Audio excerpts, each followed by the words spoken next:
Hello, little ones. Would you like to hear a story? I've got one for you.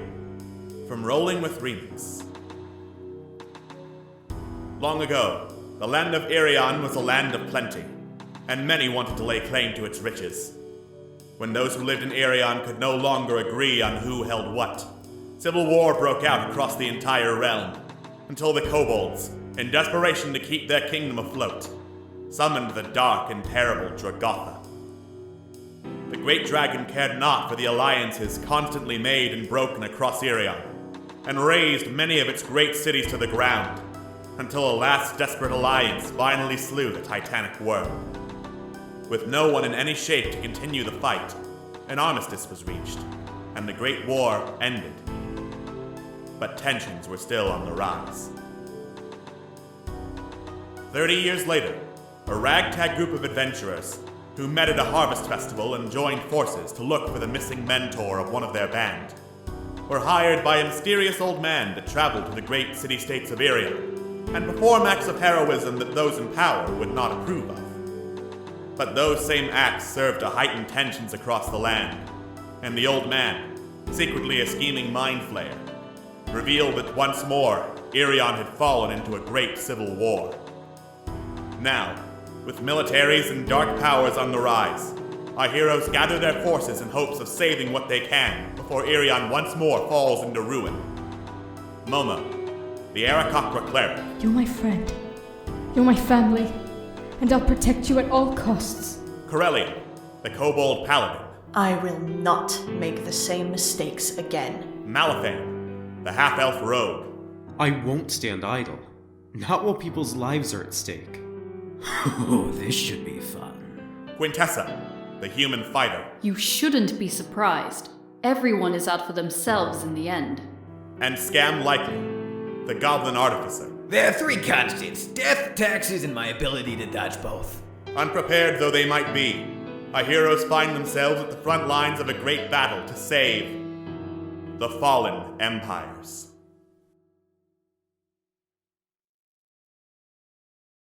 Last time on Rolling with Remix, Fallen Empires. After winning the mock warfare game, our heroes settled down for rest, before parting ways with the hobgoblins, deciding that the best course of action would be to go to Myrdeal to retrieve the dragon eggs for Snalgu, and, rather than risk sailing across contested waters, go the long way around, pick up the dwarves while they were at it, and then finally, after those quests were done, to return to Batenrance Hall. On the trek east, Corellian had a chat with Momo about how distant the Aarakocra was becoming. Then later a chat about how exactly everything went down at the auction house with Quintessa, and Quintessa had a chat with the Tome of Bardic Lore. Being a book, it did not respond to her. Arriving at Myrdeal, the group found that they would not be bothered so long as they had Snalgu's seal, which helped because the kobolds were in talks with the Oread in terms of some sort of alliance. According to Captain Zutzag, though multiple parties had been sent around Irion to scout for dragon eggs, including some to the northeast to look for the eggs of the ancient white dragon Midas, success was mixed, and by mixed, he meant no one had successfully returned. Our heroes asked if they could see Snalgu to get more information, but Zutzag insisted that they not bother her and it would probably be safer for them to leave Myrdeal. After getting supplies and reconvening, our group decided what to do. Remembering all they could about white dragons, namely that they were highly aggressive brutes, and that this particular white dragon, Midas, was killed by a band of Aarakocra, who chased her for days on end until she fell to exhaustion. Quintessa and Scam went back in to try and get an audience with Snalgu, figuring that because she didn't know them, they would have a better chance. Unfortunately, because she didn't know them, she didn't seem interested in hearing what they had to say, and when Scam blurted out that Corellian sent them, even less interested in hearing what they had to say. Notably, however, they did discover, through being thrown out on his orders, that King Zakti was alive and on Snalgu's council. While this, understandably, was an uncomfortable revelation when relayed to Corellian and the rest of the group, Corellian seemed to think that there was no malice involved, merely pragmatism in getting as many allies as Snalgu possibly could.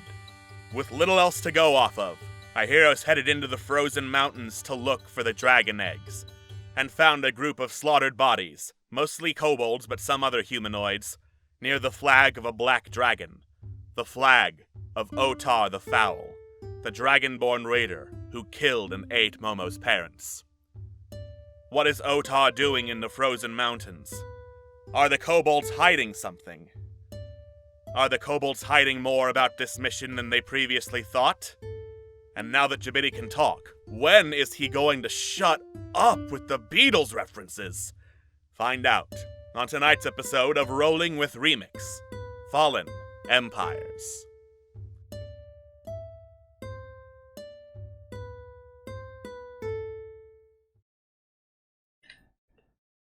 Hello and welcome to Rolling with Remix, Fallen Empires. Hey, finally, we got to the ice level. Everyone loves the ice level. I am your Dungeon Master, Alex, and with me as always we have my lovely crew of players. We have Atlas. It's penguin escort time. We have Scott. Emmy wished on a dragon scale, and then, well, all this shit happened. Welcome to Fallen Empires. We have Jojo. Just pick up the baby penguin on the ice level and throw it over the edge. It's a Mario level. We have Queen.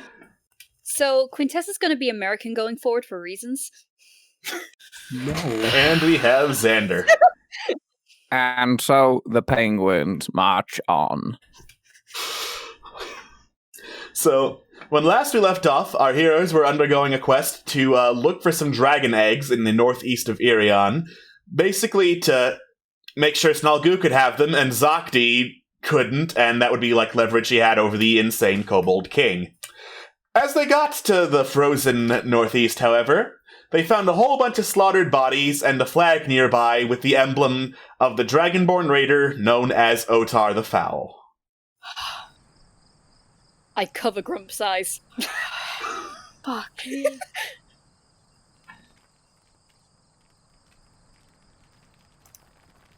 Well, I think we found why the other scouting parties hadn't returned. Oh, it's because they're dead. Shit. Did the scattered body parts not tip you off? It took a little bit of my deductive reasoning, but I think I got there. Yes. Very, very something. Detective Scam is always on the case. Are there Momo's any... just standing there frozen, staring at the flag and or the emblem that he saw. That he's coated in fear. If he looks pale without you seeing his skin. His feathers are white. His feathers are white with fear. Yeah. Anyway, Malafine, what were you saying? Let me think about this. Just looking at the bodies. You know what? Actually, never mind. This would have been a silly question. Never mind. Okay. In that case, does it look like they are fresh or on the older side or what? Make a survival check. Sure. You know, you needed a 5. It's really cold. You know what? really I'll roll cold. anyways, because I'm probably not going to have much else to do. Oh my for fuck's sake. Wow. I'll fucking try. I'll Hang on, Thank Quintessa you. to the rescue. Survival. Watch it. Fuck's sake! Okay, It's but better you than- did. Okay. You know what? All considered, I'm glad this is what we're getting our single rolls on. Yeah. No one's good at surviving today. Everyone's doing real bad at surviving. Quintessa and Momo. The wounds on the bodies and body pieces do not appear to have dried up. So it has to have been pretty recent, even though there is a little bit of pileup of snow and ice on the wounds. So recent. What? Nothing for a critical failure? For a critical failure. Snow. Perhaps. something cold was here. Oh my god, guys, it was the White Dragon! Malafane. Sorry, couldn't help myself. Gods. Well, this was recent, which equals not good. Right. What's the weather like? Is it like pretty heavily snowing, or It's a light snowfall. Like it's not super clear, but it's not impeding visibility levels of snow. do you all think it might be worth a look around to see if we can find any tracks leading away from this place? If it is recent, like you said, Quintessa. Yeah. Sounds like a good plan to me. Absolutely. Hold on, wait. Check the pockets. Go through them. See if they got anything on them. All right, you go search through what pockets are still attached to body parts. There's a couple of like blood-stained pieces of silver in here. Nice. Like they can't take it with them, but just go ahead and just lay them on their eyes. Just okay. Aw. you lay them on the eyes that you can find. Some of the heads on the bodies are just gone. Oh my god. That's gruesome. Right. So footprints then. Let's do that. Footprints. This is another survival check. So God damn it! I'll try again. Couldn't you make an argument Yeah! for investigation? I use survival for tracking through the outdoors. Investigation is if you have a whole lot of time in usually indoor or dungeon environments. Alright. So, 13, it's not particularly hard to find footprints. There look to have been a lot around the area in the scuffle, a couple that came from the southwest where you are that look to have matched, like, kobold tracks, and then some more heading further in 3 different directions, actually. With a 21, you can differentiate between the 2 tracks pretty easily. Straight north, there are, like, wagon wheel tracks heading up north and then slowly winding up a large cliffside and mountainside, rather. Towards straight east, there are more kobold tracks and more boot prints. And then northeast, not only are there, like, footprints, but also there appear to be handprints in the snow, as if, like, something was moving on all 4s. I love it. I will relay this. Now this is something I can use my expertise to. What kind... Oh wait, you already explained. Never mind. You know, there was an old story back when I was growing up around the Mawthorn area. Well, not growing up, when I was exiled from Port Mirandu. There was an old story about something that lived far up in the northern mountains. They called it the Abominable Duck. What? I seem to vaguely remember this. Well, did anyone see any webbed feet? They are not No. webbed feet. Then we should be there safe. are no webbed feet. Just everyone just be aware of the fact. I used to have a buddy who told me that he saw the Abominable Duck once. Just be careful. All right. Well, the question is, where would the eggs be more likely to be? Well, It's Do I actually a know great anything question. about dragon early life? Make a history check, Momo. Okay. Have fun, nerd. Damn it! White dragon like cold. Didn't we answer this question last session? No. Not particularly where Midas would have lived other than this general region. Fuck it. Maybe. Nah. Yeah! Okay. I remember you you knew a lot about white dragons when you previously rolled for this, so I'll factor that in with the 12 as well. Dragons enjoy being in caves. This is just like something common to almost every species of dragon. Right. And in general, like, the higher up that a cave can be for a better vantage point over the land, the better for any sort of predatory species that lives in it. Well, naturally, they'd probably be in a cave. We find the cave, we find the eggs. Right. And white dragons do like cold, so maybe it's in a nice cave. Yeah, makes sense. Yeah. If anything, No.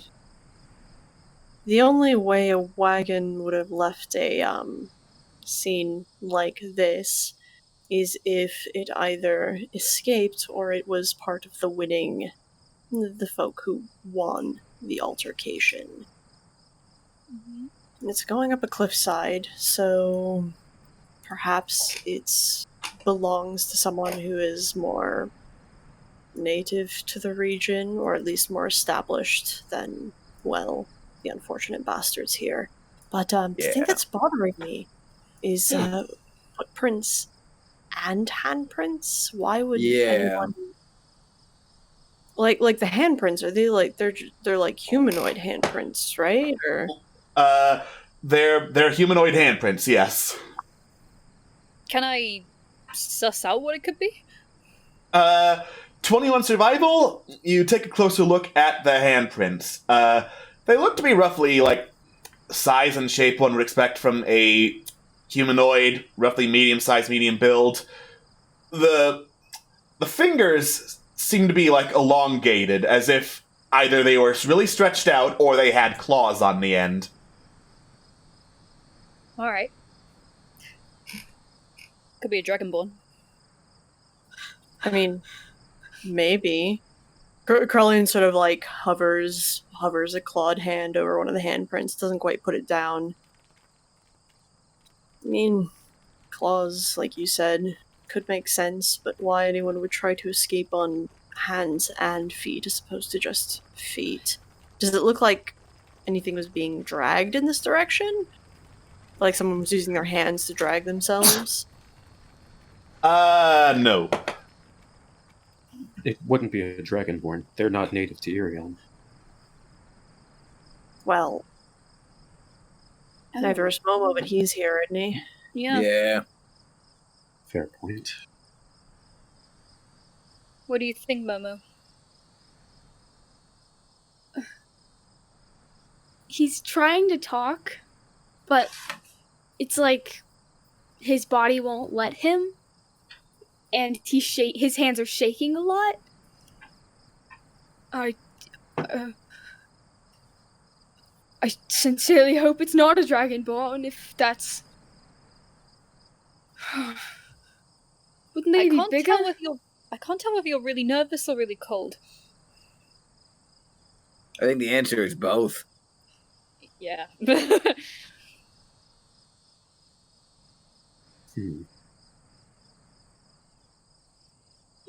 Dragonborn. You remember, like, remember that whole chaotic magic thing that happened in National Aura that made me swap relative physical build with Thabagath? I'd assume a dragonborn would be along that size. Yes. Wait, out of character, wasn't Sora dragonborn? Have we? Yeah, he was. Sora was a dragonborn, yes. Okay, that size. Have we entertained the possibility that this might be a lizard folk?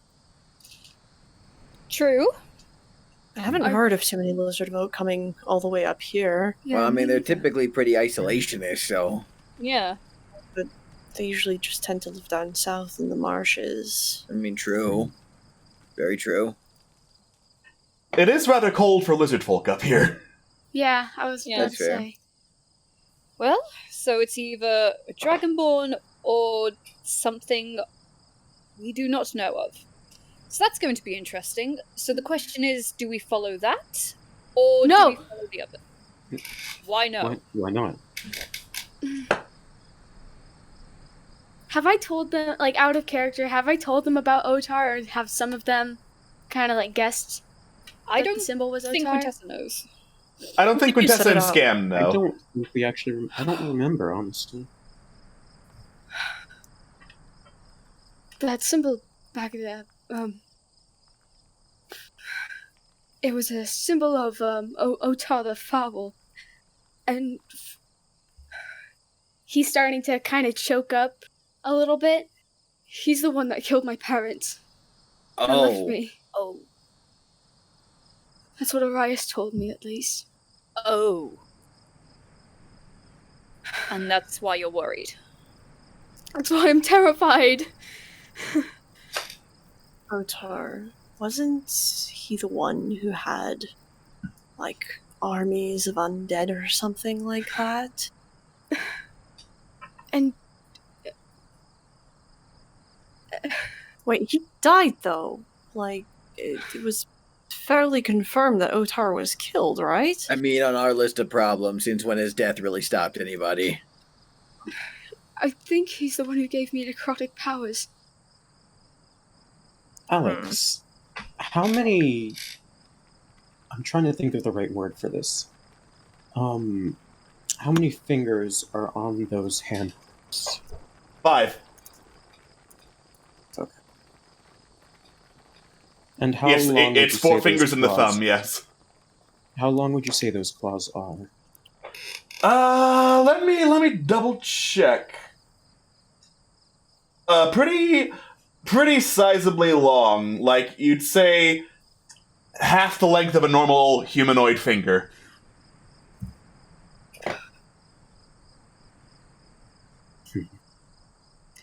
Well, Malifane is gonna stay silent, but I think he has some ideas. here's the thing. Whatever this is, seems a bit of coincidence that Otar's symbol is here, and then tracks that could be a Dragonborn are also here. And if they killed all the people who were looking for them anyways, then perhaps... I don't want to make you uncomfortable, Momo, but that might be the way we have to go. He kind of just, like, his shoulders tense up a little bit. That's what I was afraid of. I mean, we could always try and cut to the chase and follow the wagon up into the mountains. Maybe we'll get lucky and find Midas's lair. Something like that. But why would a wagon be coming up here? Come to think of it. There's To not really get much in terms of civilization up this way. No, the only reason I can think a wagon would be up here would be to either carry down things gained or bring something to a specific place. Right. Not much trade is going on, so I Well, don't know. not much civilized trade is going on. Hmm. You ever hear of a dragon tithe? No. Naturally, what do you take Yeah. me for? I was asking the other people of our group, okay?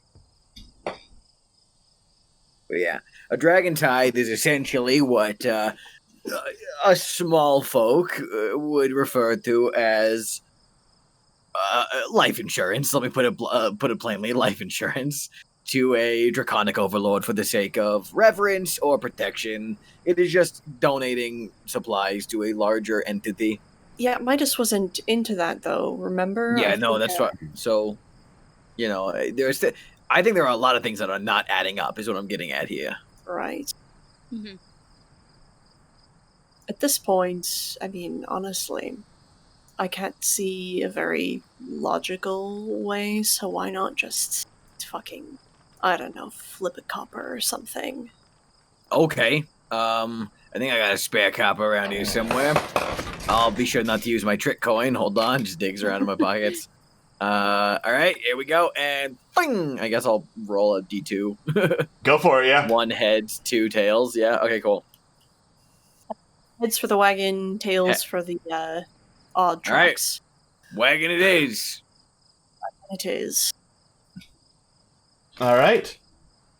You follow the wagon trail as it just winds upward further along this icy mountainside, Eventually, you get a good view of something several hundred yards up that looks like this yawning cavern opening towards the top of the mountain itself, where the wagon seems to have been rolling up to. Well, there you go. Looks like a dragon cave to me. Good. You're in luck, Momo.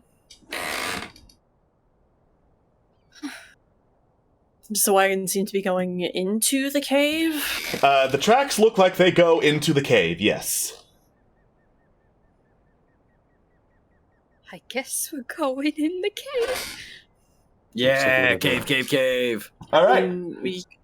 Yep, sure. Can I get a marching order? Oh, I hate that. I'll be right at the back. I'll be in the middle. Okay. How do you want to do this? Is there enough room to go like 2x2? Yes. Mm-hmm. All right, Scam and Kay in the front then. I was actually saying maybe Malithane and Caroline in the front. Might be a better idea, yeah. Cool. Then Scam and Momo and Contessa. Yep. Yeah. Alright. Are you excited, Grump? It's your first cave. Grump does Hey, not Jabidi, respond. What are the chances of us dying? Stop. Yeah. You're all going to die one day, so that's going to be about 100% from me, Chief. Oh, that sounds like a you problem, Jabidi. I have transcended death. All right. I did not program that in him. I just need to clarify. You head into the cave and go further and further in as the snow gives way to like ice under your feet. You move slowly and carefully so as not to trip until this winding passage opens up into a much larger area. And it doesn't take long to see in the middle of this huge sheet of ice scattered bits and pieces of a caravan, a broken wagon, several crates and barrels, some just like embedded in the ice itself. I am going to scooch over to this spot. There we go. Oh, wow. Oh, hello. Oh, hell. Well, I think we found the cards. Looks like whatever had business here didn't last very long. Maybe Or we should look through the things to see Shit doesn't who or get what could have embedded. where Sorry, it go came ahead, from. Mama. I'm sorry. Maybe we could look through the things, like, to see where they came from. There's got to be a label somewhere. Well, It's not a Yeah. bad idea. yeah, so Kay, I think you and I were just about to say the exact same thing, which is things don't just get embedded in the ice like that. yeah, Unless, of course, they are. How should I put it? magically. Not. I wouldn't necessarily even say magically. Let's say flash frozen by the breath of a white dragon. For all we know, Midas isn't even alive. At least there haven't been any sightings of her for a while. White dragons, just dragons in general. I don't like them. They're decent enough. You would know this. How? I would know what? How? Sorry. No, look, Quinn, you would know this how? Oh. Well, I don't know it. I just... She's read it, I imagine. Yeah, they're fun to read about. You know, that's the thing I always noticed. All the books on dragons are usually written by people who've never encountered a dragon. I've only encountered metallic ones. That too. Sounds ghastly. I only know the stories of red dragons from my Oh mother's. god. Yeah, okay, lived that. Okay, so yeah, not a good time. Mama had a good idea. We should go or at least one of us should go and take a look and see if we can find some more information. I don't know about sending us all down. Maybe someone who can walk quietly or something like that. Does water walk work on ice? It's solid. Ice is solid by nature. If it unfreezes, then water walk would help you. Otherwise, you are casting water walk to walk on ground. Okay, Actually, but how it's not a thin terrible is it? idea. Yeah, it's not a terrible idea to cast water walk. and if any of the ice breaks down from underneath us, we'll just be like knocked a step lower. So it might not be a terrible idea. I did not prepare water walk for today, so I can check and see if I have it. is that like a do you have that as like a ritual or? I believe water walk's a ritual. Yes. Oh shit. Cool. I mean, if you have water walk, Momo, you can always cast it as a ritual. So we Take 10 minutes. can, so you don't spend the spell slot. Yeah, I can do that. That way, if any of the ice collapses, we're not going to be at risk of like plunging headfirst into the ice. All right. I'm very carefully watching Alex's face to see if there's any trace of him being like, "Shit, I prepared for them to fall through the ice." Joke's on you! I don't prepare anything! The DM's real trick. It's all a ruse. It's all a ruse! This is completely improvised! Anyway, I shall call him Sham Likely. That explains the FE plot diagram. Anyway, Momo, you take some time, cast a ritual, and everyone just feels like a little bit lighter on their feet. Should the ice break and frigid water be beneath you, you're not in danger of falling into it, contracting hypothermia, and dying. Yay. So, I'm willing to go and check things if anyone wants to come with me. I'll join. Okay, let's go. Right. Holler if you need anything. Thank you. I am gonna check the barrels on the far side. Cool. I'll start searching through the carts. All right. Investigation check from the both of you, please. Okay. You got it. You got it, dude. Yes! Hell yeah. Okay.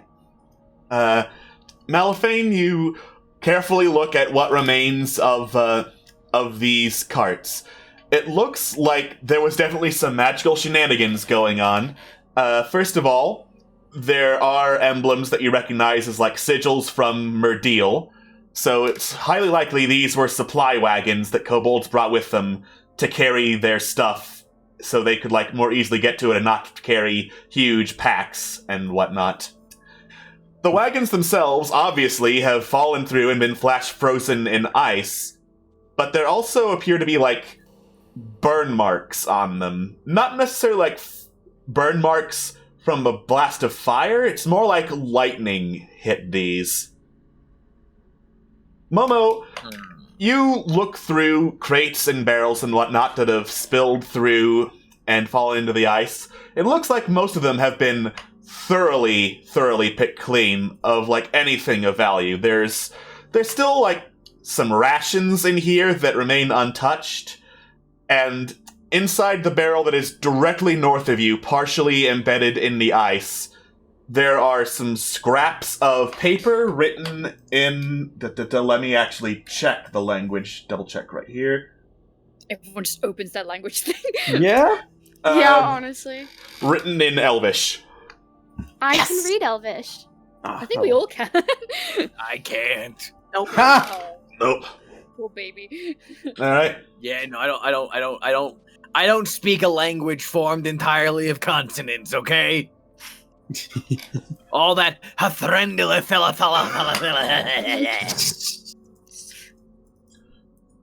sorry, would you like to practice? I have some drow poetry with your name on it. Oh god, it's like Vocons. Okay, with also with the 24 investigation, you take a careful look around to see like what could have caused the lightning blast, Malifane, and you see footprints not along like the ice or the frigid ground, but like imprints of something really heavy moving along the walls up to the ceiling and then disappearing down a narrow passageway off to the northeast. So if I looked up at the ceiling, there wouldn't be anything there. If you looked up at the ceiling, there is nothing there. That is correct. Okay. Momo, since you can read Elvish, this appears to be pages from a journal dated back several years ago, signed by someone with the name Salzarin. Salzarin. Salvador. Salazar. Do I recognize his name? Make a history check. Okay. I am suspicious. How did Salvador Suarez get in this universe?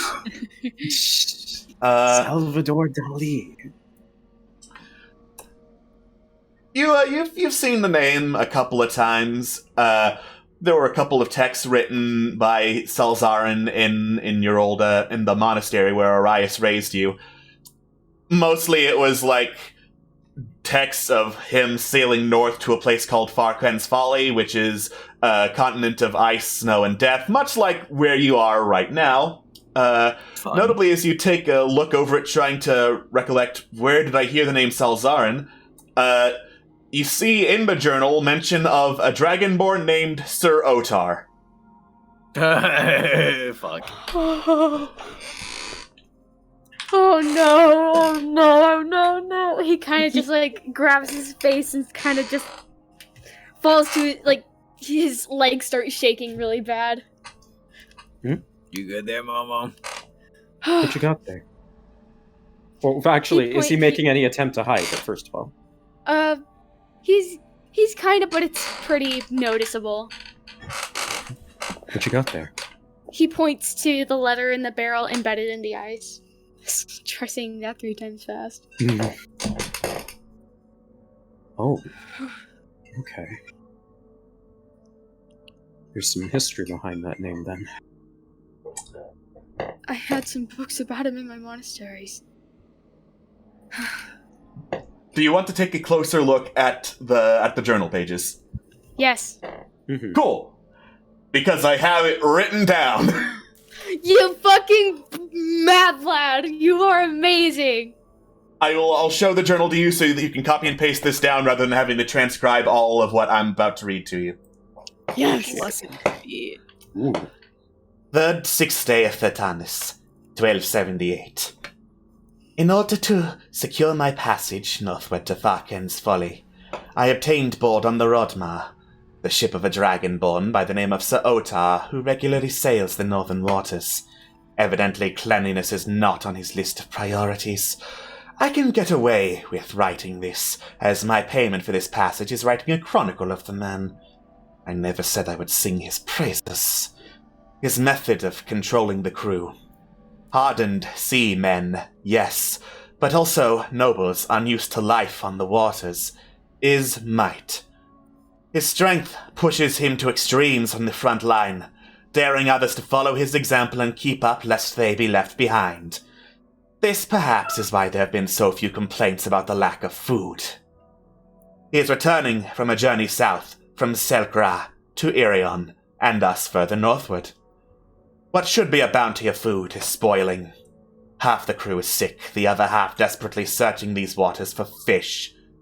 Yesterday they were lucky enough to have a catch that wasn't fully torn apart by the gulls that hound the Rodmar's wake.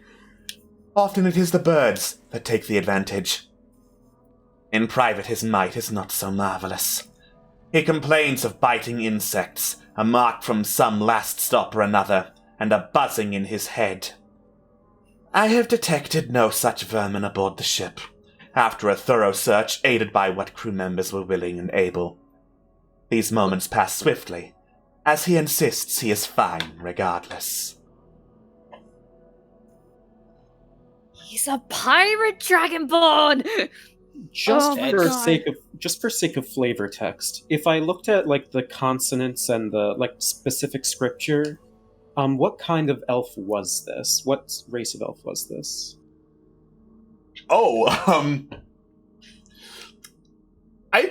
As an anthropologist, I'd say it's plausible you could be able to tell different elvish scriptures apart. Make a straight up intelligence check to be double sure. I also have calligrapher's tools. Ooh. You can tell what his handwriting looks like, and it looks really neat. Oh, damn it. Okay. That fine. handwriting is just neat. Just a straight up intelligence check? Straight up intelligence. Okay. Ah, damn. Uh, Wait, can I try? You're not an anthropologist, Momo. With a 7, Damn it. Okay. best guess, the writing looks like it could be one of the elves from the continent of Selk Ra, but whether it's a sun elf, wood elf, half elf, you have no idea. And actually, have we even... Has Mal heard of Selk Ra before?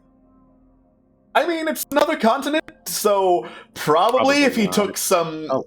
Probably if he took a geography class that wasn't just about Irion, he would have gotten a quick rundown of what the 10 realms are, and Selk Ra is one of them.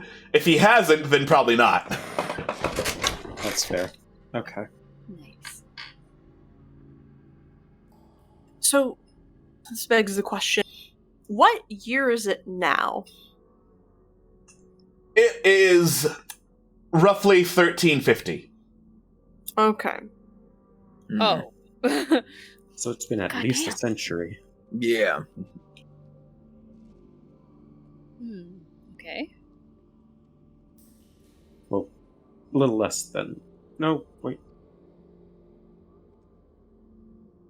Less Okay, than a yeah. century, yes. Can we come forward now? You can come forward. The ice looked really stable. Okay. I'm Dope. skating. Whee! Wee. All right, so we got some tunnels. Should we explore, or should I send Jabidi as a forward agent? So I presume the journal thing was sort of read out loud and people were informed of it, yeah? Yeah. Mhm. Okay. Oh, okay. Meanwhile, these caravans are definitely a build from Murdio, though the scorch marks on them not necessarily fire-based. They're definitely more something that you could definitely find from light. Right, Lightning? right. Does it look like these were part of the same caravan? These look to have been, like, traveling together, yes. This doesn't make any sense. Why the fuck would there be a journal entry from, fuck off 100 years ago in caravans that the tracks haven't even been covered over by the snow yet? Here's a theory. What if these journal entries were part of what these things were carrying on the way here? Yeah. Why? Unless there was something else along with this collection that...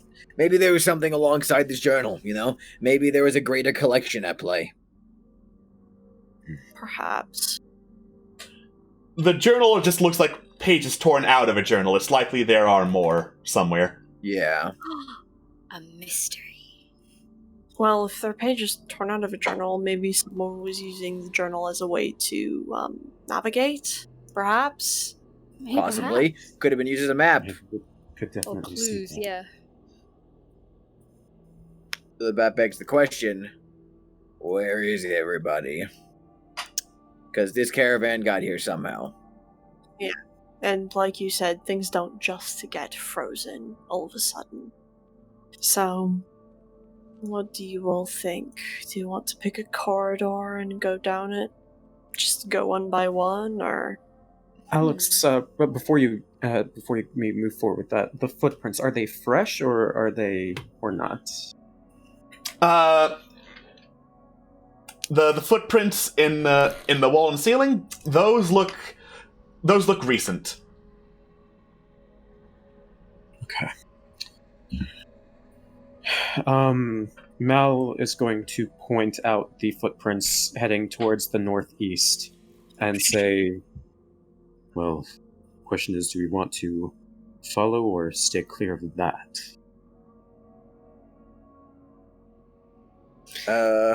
I'll defer to the group. First off, those are some big fucking footprints. I mean, to be fair, we survived Dragatha's lair. Well, it's just like small potatoes. Yeah, but it's not like we had an encounter with Dragatha. Just Says you. Yeah, well. Wait, you said lightning. Yeah. That's right. It has to be a spellcaster, because Sindre is fucking dead, right? Unless she's been Revived? resurrected again. Again, death doesn't seem to stop us, so why should it our enemies? Momo just died like yesterday, so I mean... Yeah. I mean, we haven't heard any additional rumors or anything about a blue dragon again, but... Shit. Do I remember anything about Otar being able to have lightning powers? No! Damn, okay. I don't remember where I heard that from. Whoops. Well, I'm just thinking of the journal. Is that end part implying that he was mad? Or afflicted with something? No, that seems to check out. I believe from what we've read previously, he was considered mad. He was a barbarian of some kind. He rallied other tribes under him as some sort of savage conqueror, basically. Yeah. But there was something else. Momo, remember we visited Magdur because you had heard something in your dreams. That's where it was said that he had some kind of undead connection. Yeah. He shrugs his shoulders like, yeah. Well... But biting insects. More like the buzzing in one's head. Alright, so we've got two options. We can either go around every other passage in this place, or we could follow those. Corellian points up at the footprints. I'm here for either. If you get resources on one end or more information, or we can go straight to the heart of the issue with the other. We should explore every avenue, I think. We don't want to miss any clues. Yeah. I don't know about you all, but I'm a bit more interested in actually gathering some information straight from the source. Well then, Alonzi. Alright. I'm gonna check down this one. Alright. Let's stick together at least. Yeah. Or Obvious. shouting range. Yeah. After all. Question. Cool. Quintessa, what's your passive perception? My passive is 16. Great. Quintessa, as you head down this particularly narrow corridor, you notice it slopes up pretty steeply, and the walls go up a good distance, and from above, you just hear the sound of something heavily breathing, almost like it's snoring. Look up to see the source. There's a huge hole dug in the wall towards the ceiling of this huge ice cave. Roughly where I just pinged, so like 15 feet ahead of you and way up. I look up. You occasionally see this like crackle of light come from inside the hole and then vanish as the snoring continues. I turn back. There's something here. What? Yeah. How loud is that snoring? Yeah, Mel's gonna move forward ever so slightly, just quiet as he can. Once Quintessa points out the snoring, it sounds very, very loud. Stealth check? Stealth check, yeah. Go for it.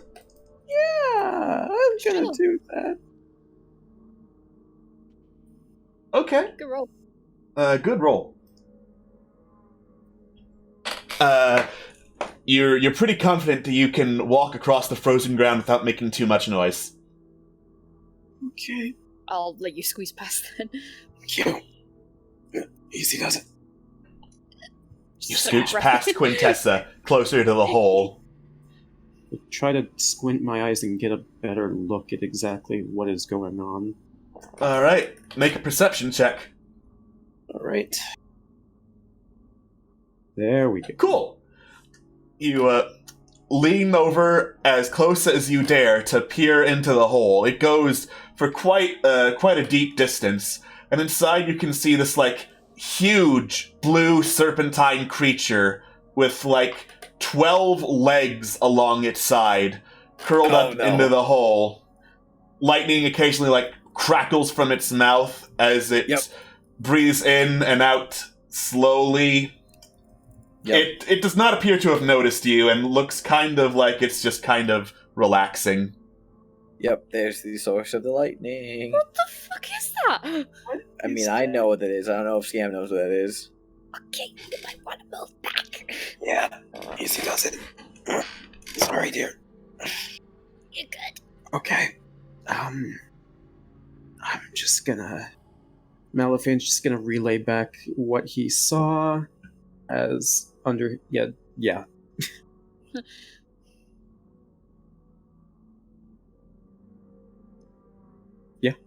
Yeah. Well, we're not going down there then. Huh. Okay. What about the other direction? Yeah. All right, other Yeah. direction. That way, Okay. please. That's All right. preferable. Didn't Scam say he knew what it was? I said I know what it is. I don't Xander know if knows Scam what it is. Okay, never mind then. Yeah. All right. I'm very familiar Corellian, with you it. peer inside this side chamber.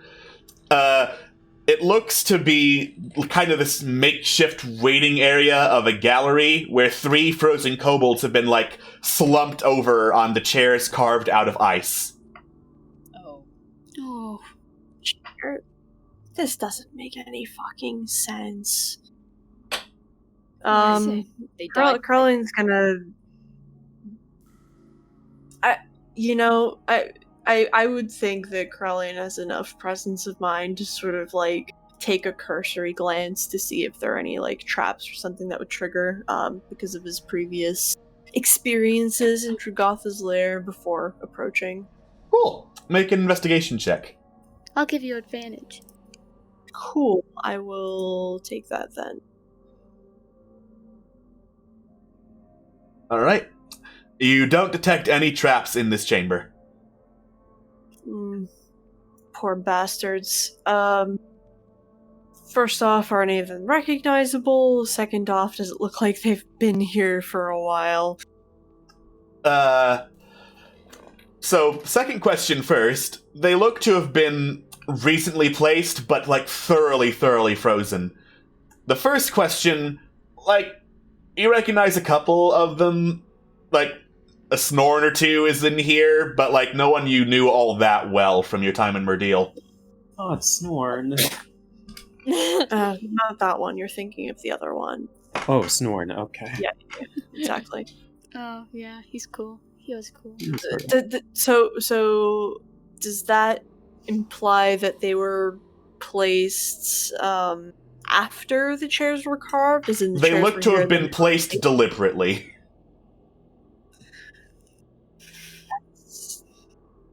It's fucking sick.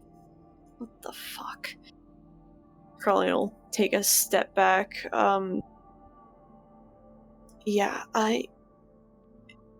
Carlin was about to yell, but then decides not to, considering what the sleeping entity, and so we'll come back to the group and relay said things in a more quiet manner.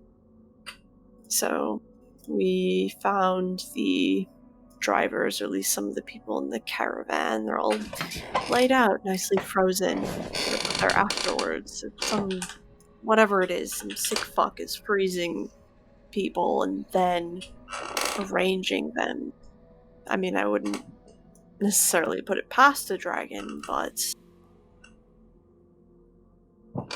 I don't know. Things aren't adding up, like you said, Scam. Yeah. Some twisted frozen.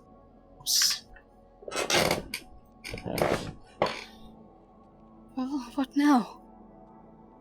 What was the sitting room? At least it seemed like one. Then what's next? I think it's just We upwards. just keep exploring. Yeah, exactly. We keep exploring the rest of the caverns. Right. Oops, wrong button. Particular Alright. direction. Oh, heck. Okay. What? What's up, Quintessa? What do you see? I look to the left. You peer to the left. On a series of ridges overlooking the rest of the icy cavern, you see several. These appear to be humans, just like slumped over, frozen solid. Several gaping wounds, like torn in their bodies. Gaping wounds, were they natural? Okay, let me rephrase that. When I say naturally made, do they look like they were made from a creature, or were they made from like some sort of a weapon? Or You'd have to get closer and make a medicine check. I'm gonna Can't do that. careful and creep. All right. I'm gonna go too, because my medicine is really high. That was a very suspicious alright. Cool. Stop it. You head on top of the first icy shelf towards the chamber of these frozen humans. Yep. That is precisely what I am doing at the present moment. All right, Quintessa. As you move into this room, you just feel this blast of frigid air slam across you. Like every piece of outerwear you have just flaps violently, and you just hold on to make sure nothing blows off. It's deafeningly loud, and you can almost hear this animalistic scream as you move closer. But eventually the sound and the wind ceases. oh, that's what made it. Grump. I feel like that was a bonding experience. Grump is I like- immobile. Immobile! Grump don't give a fuck. Alright, are you okay? I'm alright. That was just a surprise. I will check out these wounds then. Cool. Medicine check time. Oh. These things look frozen. They're probably dead. Probably dead. Probably dead. Mostly dead. And as you examine it and slowly recover from the sound of the booming wind, you hear this loud grumble and the shuffling of dozens of huge legs. Nope, no thanks. Oh god. Sorry. Let's go. Yeah, we're outie. Guys, let's go. We have to head over that way now. Got a dip. Where's the noise coming from? The east. Oh, it woke up. Oh! You look in the direction of the noise and see the serpentine creature just clinging onto the ceiling, squinting eyes, and staring down at you. Oh, goodbye. Bye. Bye. Run! When? Quintessa, You you guys got book it down the northern corridor. You guys got a better Not staying plan? around for that. You guys got a better plan? Oh, Nope. fuck me. No. Okay. No. Let's go. All right. You all start booking it down the northern corridor. The creature slowly cranes its head towards you, groans, and crawls back towards the hole. Oh. Alright. Okay.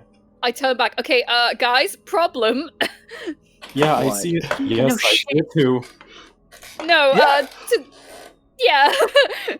Quintessa and Malphane, there's a lot of blood up ahead. Oh no. Okay. Well, we can go to the left instead, and then we can see that later. I'm sure he was just having a snack. What the fuck is that thing? Does anyone know at all? The thing that was making the noise? I think that was on the fucking ceiling. Yeah. You know, Okay, never so read books Look at like me, I so get it. Alex, since I know what it is, can I make a check to see if Scam knows what it is? Absolutely, yes. So this creature is a monstrosity. I believe that would be either Arcana or Nature to figure out what it is. Yeah, I'm gonna go ahead and pick Arcana. Okay. And if I roll high enough, Alex, you just tell me you rolled high enough, and I'll just say out loud what it is. Cool. Because I 100% know what that thing is, and tell me if I'm wrong. This is okay. Cool. Normal roll. Here we go. Arcana You do a Connor. Yeah, 100% you know what it is. Yeah, that's a Behir. Let's go. A what? Oh, fucking. Pardon? A what? Yeah, the big lightning long things. Let's go. Let's go. Oh, Let's that's go. what. Okay. It's a Behir. Alright, well, Let's go. Let's leave it Okay. alone. Let's don't piss it off. right. I don't like the looks of What's that mean, so though? let's just go to the west. Journey to the west, as it were. Behirs are very big creatures that can shoot lightning at you, and let's just let it sleep and not disturb it and go away. Yeah? Cool? Does it seem like there are any prints around here or no? Right. Survival check. Fuck. Okay. Are you guys coming? Yes.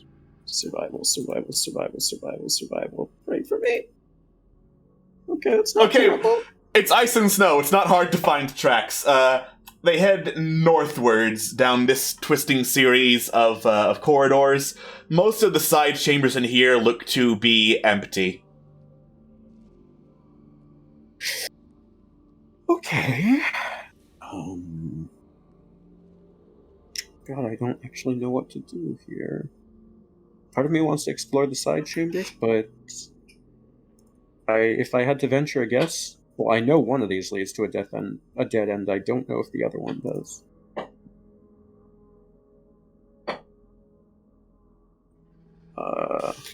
You know what? Fuck it. Let's check the left one, the leftmost one. Malthane's gonna just take a slight. Yeah, Malthane's just gonna look in the left one. You take a quick look around the left chamber, trying to see if there's anything of interest. You look along the walls, along the ceiling. You look down, and then suddenly this body floats up and boom! Bangs against the icy sheet. This frozen kobold body trapped beneath the ice. Did it come from the fucking ceiling? What the fuck? No, it came from below! The fuck? Wait, what? Its body is frozen in water! Oh. Oh, that's horrifying. Okay. I know! Oh! Shit. Okay, hun, maybe go away from there. Yeah, I'm gonna do that, dear. Alright, let's go. I'll look down all these little corridors as well. Cool. The corridors you can look down look to lead to straight dead ends. Like, there are a couple of rocks in there, but too narrow to hold anything of real value. That's true. Alright. Oh, crap. Oh, crap! Shit! Oh, Hold on, you said there were footprints. Yes. What do they look like? The footprints look like boot prints. Okay. So just before Quinn says something, I'm like, it feels like someone's hit. And then I hear that, and I was like, shh. I think there's something there. Carlin's gonna look back at Scam. So, are Behirs intelligent? Are they, like, an intelligent being of some kind? Or, well, That remind me, Alex, because my knowledge of Behirs is a little shaky, but They don't have good intelligence, but their wisdom and charisma are above average. yeah, they are not the smartest of the bunch, but they are definitely very keen animals, or creatures, I should say, with a hell of a lot of oomph to their if you know what I mean by that. No, with the there's 27 something Arcana, also, they can speak Draconic. They can also speak Draconic. oh. First, interesting. Second, I have the suspicion there's something else in here, something that isn't too intelligent, probably wouldn't arrange frozen corpses in chairs as if it was a fucking waiting room. I don't like this place. Momo, does everything look okay up there? Are those two fine? Quintessa and Malphane have stopped at the end of the hall. Okay, well, I'm sure they'll yell if there's an issue. Oh, for the love. Okay, you know what? Malifay, what do I have on my persons? I forget. Oh god, I feel like if I try anything, it's still going to get this person's attention, assuming it's a person. You know what? How tiny are ball bearings again? Incredibly small. I'm going to toss a single ball bearing in the direction of Momo just to get his attention. Oh, to Momo, okay. Ow! And I look back at him. Points in direction of whatever the fuck is there, and then looks to Corellian and nods his head as if to say, yes, there is. There is someone here. Corellian draws their scimitar, but waits because Corellian clanks, so... He then sort of like, and if you can see me in the Google Hangout, he kind of like nods his head in the direction of the person or creature. Corellian like sort of points towards the eastern passages and like go around. Mal looks to Quintessa. Big shrug. Mal looks back to Corellian and nods his head yes. Okay. Momo pulls out his shield. Corellian's gonna look to Momo and look to Scam. There's something up there. They told me that I should try going around, so I'm gonna do that, alright? Be careful. And Corellian is going to move forward a little bit. It's 5, 10, 15, 20, 25, 30. He's gonna peek around the corner, and then if he doesn't see anything, he will move forward a little more. You see a huge pile of like discarded bones and other. Well, it's mostly bones, honestly, with all sorts of like dried blood trails leading to a pile in a large icy chamber. Bones look like cracked, as if they've been eaten in some way. You'd need to get closer and make a medicine check to figure Alright. that out. I'll go up to this ridge and take a look around before going forward. As you get closer and look around, you hear this whooshing and roaring of this deafening Arctic wind all around you. It slowly fades away, but it definitely started as soon as you approached the ridge. Does it sound like the sort? Does it sound like he's the? You know what? I'm just gonna say they. Does it sound like they're the source, or? It does not sound like Corellian is the source, but it is very loud, and from... Oh, not Corellian, I'm sorry. What we just saw. No, it does not, because soon after the wind starts up and it echoes around the caverns, you hear a voice from up ahead, Quintessa and Malifane, calling out, "I thought the first time was a fluke, but apparently I have visitors."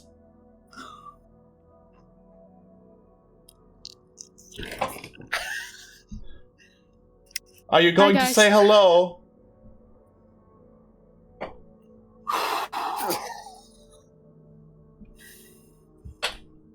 I'm like biting my lip.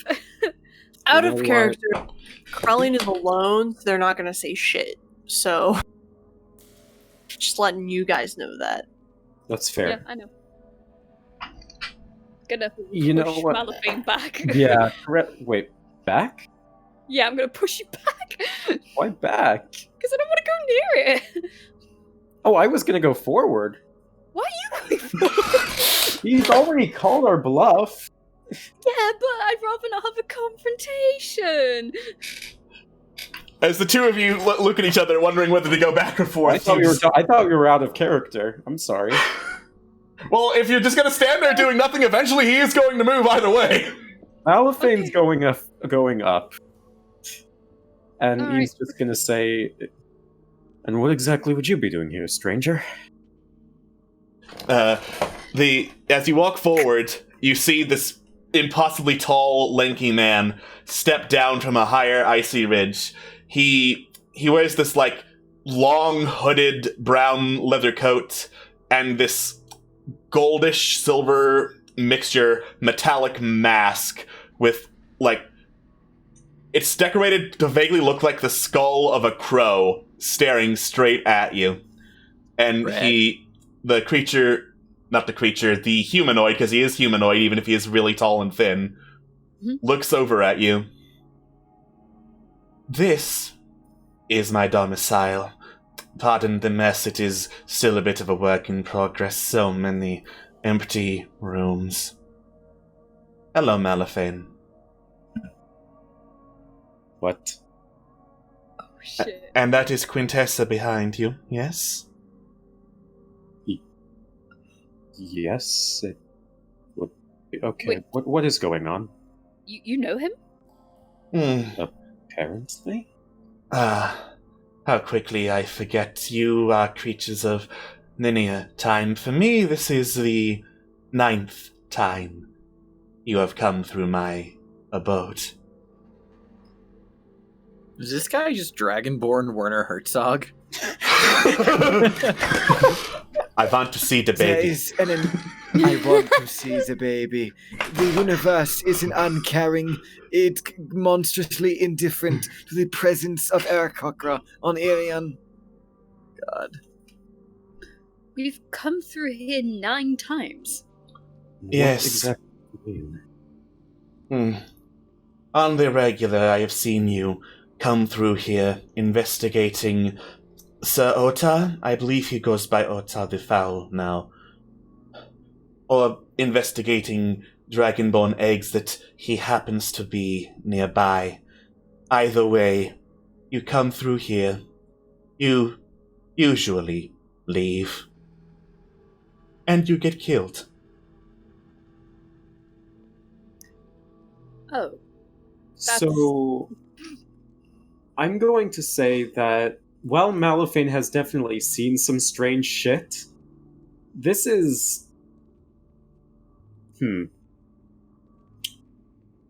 How do I describe this? Trippy? Yeah, you know what? That's a good word. Yeah. You don't entirely seem like you're from around here. Is that fair to say? That is correct. In the simplest terms, I am not from Irion, and one could argue I do not live here even now. Would you be associated with the Anunnaki, then? I would not say that. I am concerned with more worldly things beyond their interests. I'm not sure I understand. You never do. It is disappointing. Right. Wait, so if we've been here 9 times, how did we react to you the first time you met us? You tried to shoot me. Yeah, understandable. Momo and Scam, of course, remained back where they are right now, not wanting to, and I quote, deal with this. Okay. Well, No. I'm not shooting you now. You act as if that is something I should thank you for. No, not at all, but...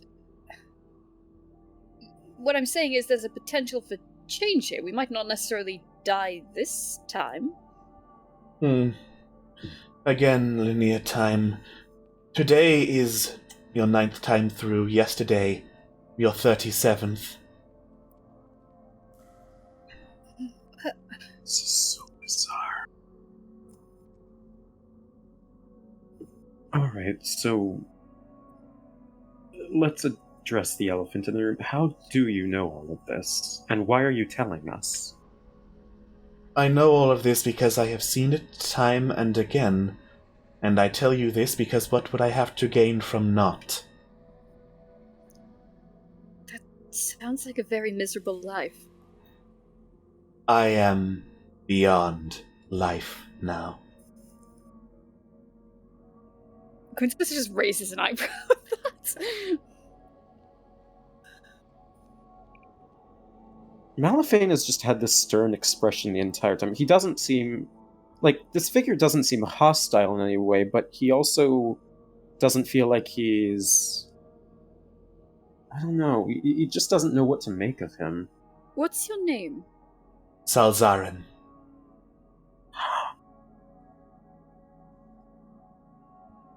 Oh. Dude, he's been here for like 100 years. What the fuck? And wait, what happened? Did you just come in here and then couldn't get back out or something? I came here after taking my leave of Irion. By now you have obtained one of my journal's pages, yes? That's correct. Yes. We found it by the entrance. I have a second set, and a third. The third is not on me, of course. I left that at the altar in the back. I would recommend not searching for it without my express permission. My pet would get very angry. Oh, that thing's yours. The Behir? No. Oh. So what's yours? You will find him if you continue to poke around where you should not. Okay, well, can we go and find it? If you wish for death, then yes, that is what happened the 23rd time you were here. You said we were through here 9 times. I said yesterday was the 37th as well. What are you?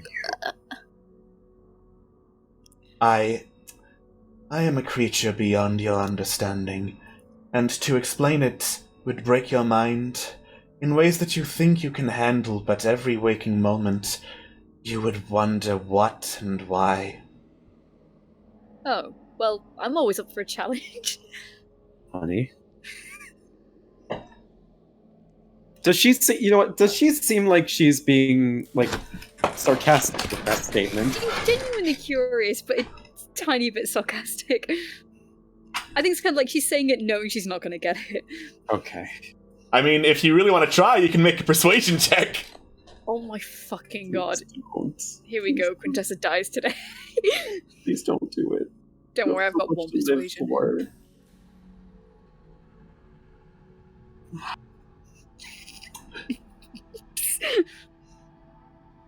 The last time I gave you an explanation, you could not handle it. You will forgive me if I do not now. He just holds out this set of papers. The journal, by the way, that I spoke of. No, I absolutely forgive you. That makes sense. Thank you. Quintessa. All right. I'm going to... You continue to have a chat with the nice man. I'm going to relay this to the others, if that's okay with you. Well, can I read it quick first before I give it to you? You can, in fact, read it really quick first. Thank you. Updated. Ooh.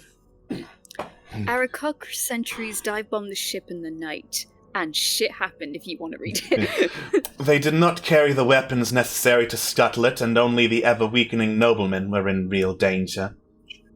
I suspect it was a warning that we were sailing dangerously close to a fragile treasure the birdmen were protecting, and we needed to adjust course. This sudden adjustment did not account for the fact that our recently gathered supplies were not properly tied down. They now rest at the bottom of the ocean. Otar no doubt meant to silently ruminate over this new development.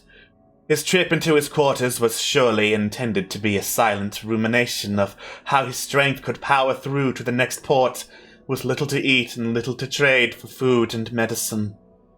His screaming of fury, of pain, of hateful agony undercut this. He's now ordered a hard adjustment of course, straight to Irion.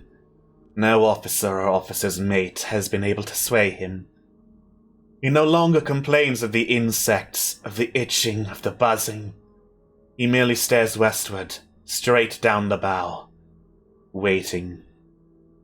In private, his might is not so marvelous. That's the same paragraph from the first day. Yes. I can't believe I copy and pasted this to the wrong place. I'll fix that in the next time through. It's alright. Sometimes I lose my track and just write things twice. But where is Otal now, then? He is where Midas's body has fallen. All right. When we arrived here, we saw a flag with his insignia. Yes, no doubt left there by his crew. I'll pass the journal entries to Malafine. He nods and starts walking in Momo and Scam's general direction. Alright, Salzarin does not stop you, he just stares right through you. As he approaches the two, Malafine just kind of has this okay kind of expression on his face, if you can picture that. Oh, yeah. Yeah.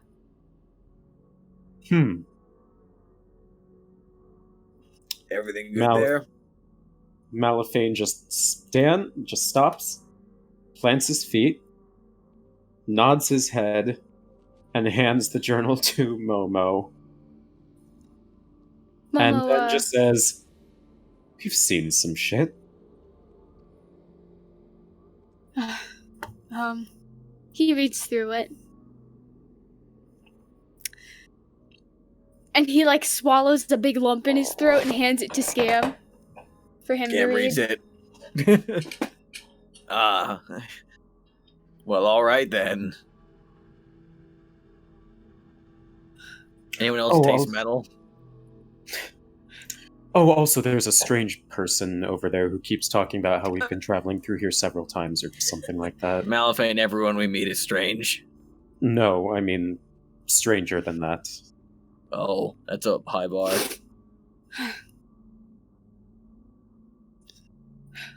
I'm gonna start heading down that way to peek and check on Corellian. Would you like to meet the nice man, Scamio? Yeah, it's gonna be a hard pass for me, Chief. How about you, my friend Jabidi? We're not friends. I dream sometimes, and in those dreams you are dead at my feet, which is weird because I don't have feet. Funny, that's very similar to what he said. I feel like this isn't far off from what the Beatles would say when they were high. Right. I mean, you're not wrong. Yeah! Going to go back and check on my fiancé. He doesn't even... Yeah, he just turns around and continues walking without any further answers or conversation. Alright. Salzarin has just been standing there completely unmoving from the last position you've seen him in. I guess I was trying to make small talk with him to no avail. To zero avail. He just did not respond whatsoever. I see. Okay. Good talk. Oh, hi, Malafine! Oh dear. So, how was your talk with the nice man? It was a very one-sided conversation, but I feel like... Yeah, but what the conclusion of it is basically we can go to your altar, but we're probably going to die if we do. That is a correct assumption. And what if we don't die? If you don't die, it will be just another timeline for you to go through. So wait, is there ever been one timeline you've seen where we've gotten all the journal entries? A few, yes. Well, what happens then? Then you read them. Afterwards, you feel confident, you go to confront Otar, and you are slaughtered. Generally, the times when you fight Otar, one of two things happens. Momo either is too paralyzed with fear to help you, or Momo believes this is his duty and tries to fight him alone. Okay. I don't like either of those options. Then we talk to Momo. So much for Otar being dead. He is and he is not. Fucking course. It's always that answer, isn't it? Okay, well, thank you very much. I really appreciate the help. I'm honestly really sorry we've bothered you so many times. No, you are not. You admit this to me in the 132nd timeline. Okay, how many timelines specifically have we been through here now? 3,872. Oh. And you're not bored of us yet. I am incredibly bored of you. I see. Okay, well, we'll make this one the last then. Let's go, Malafane. Yes, of course. Thank you, Salzarin. And he kind of says this with, like, a slight bit of humor in his voice, but also, like, I don't know. It's like, see you later? No. Okay. Grump croaks at him. Grump does no such thing. Grump has been immobile this whole time. Oh shit, he's actually mobile. Understandable. Alright, can I poke him? Can I poke him, like, on the way out? You poke Grump, he doesn't move. Hey, can you, like, actually move, my dude? I'll squish him. I wouldn't do that. No, I'm not, like, suffocating him. I'm just trying to, like, lightly get his blood stirring. He croaks once and then immediately goes back to stopping moving. Okay, so he's alive. Good. What's wrong with you? I'm not entirely sure what you were expecting, getting a toad. Where is his on switch?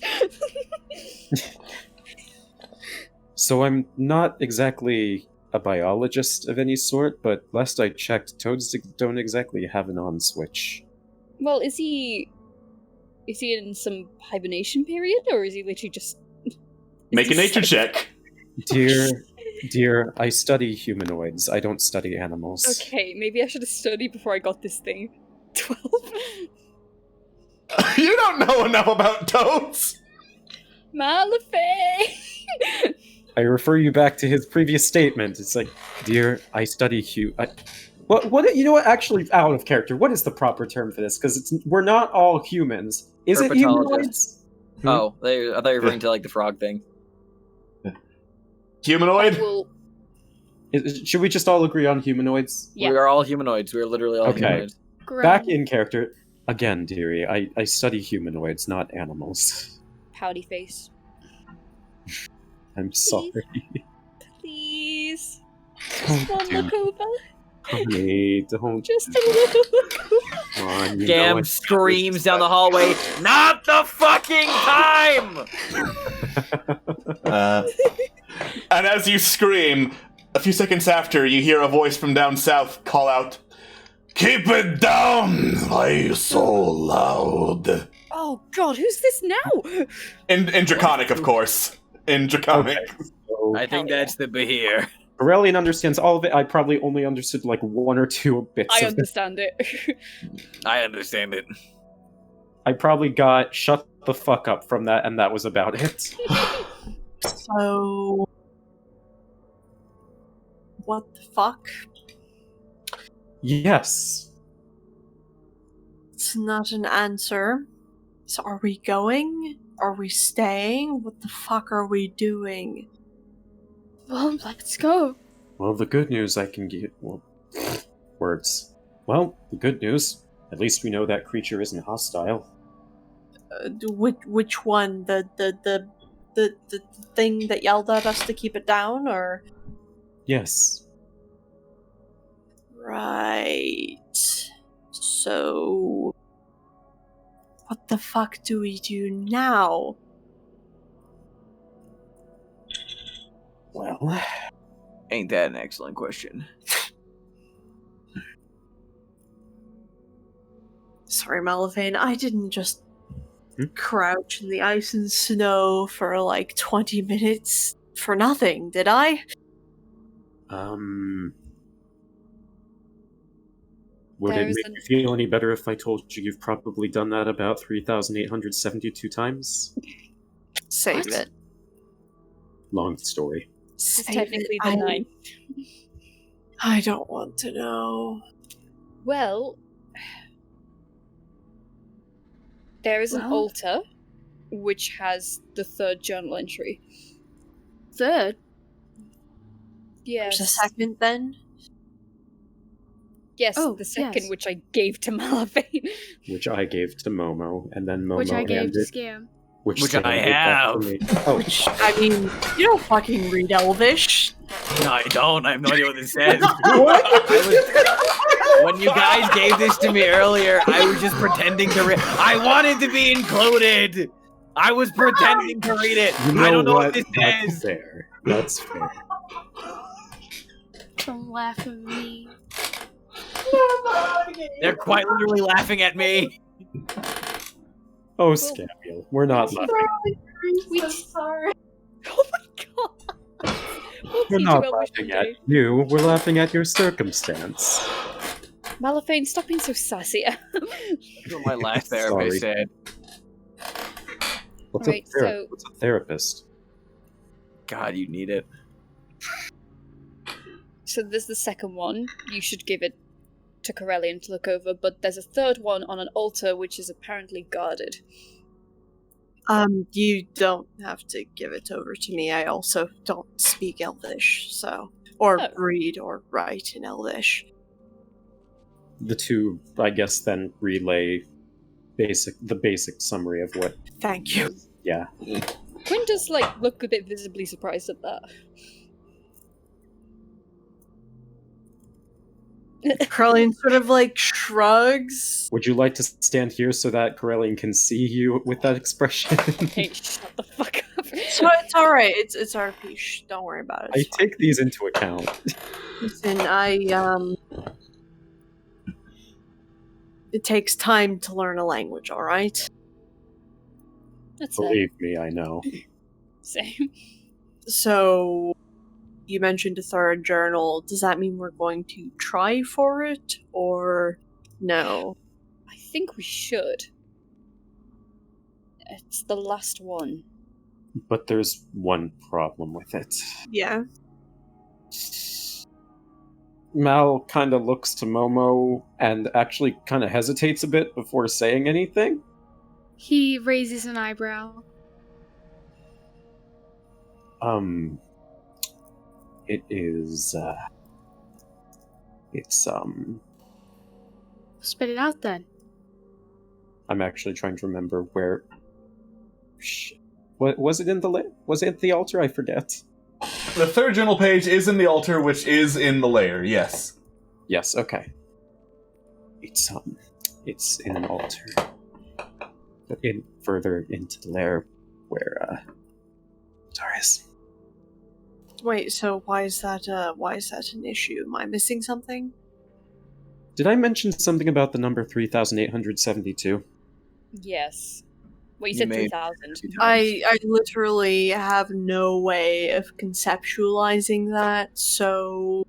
So, you know how all of us barring Quinn have died at least once? I know what you're talking about. I'm fine. Yeah, I don't think Scam has died. Granted, What? you and Quinn haven't been traveling with us for all too long, so I'm sure your time will come eventually. Yeah, it's really just running the meter at this point. Time. Malafane takes some time to gather his thoughts and then, as best as he can, tries to sum up who the person was that they ran into, or rather Salzarin, what he told them, and the whole thing regarding Momo. Make a I feel like performance everyone check. turns to look at Mom.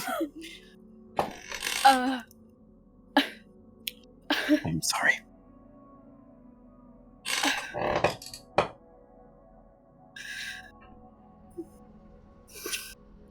He's kind of just doesn't know what to think. He's speechless, and he covers his mouth with his hand and lets it sink down his face.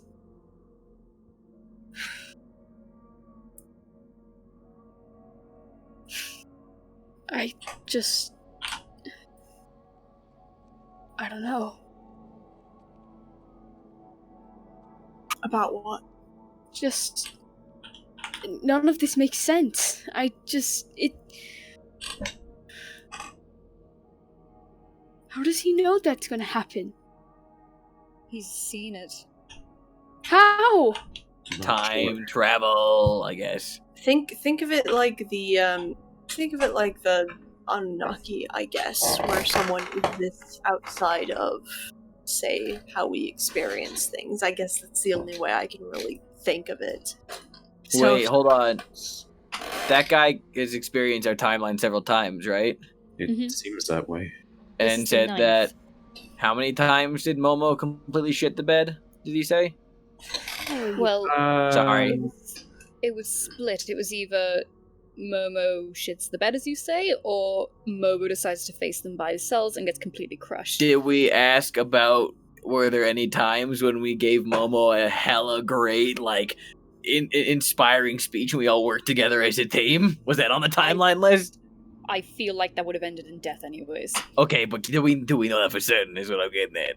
Seems like cheating. Well, we could put it to the test. Well, What do you mean, put it to the test?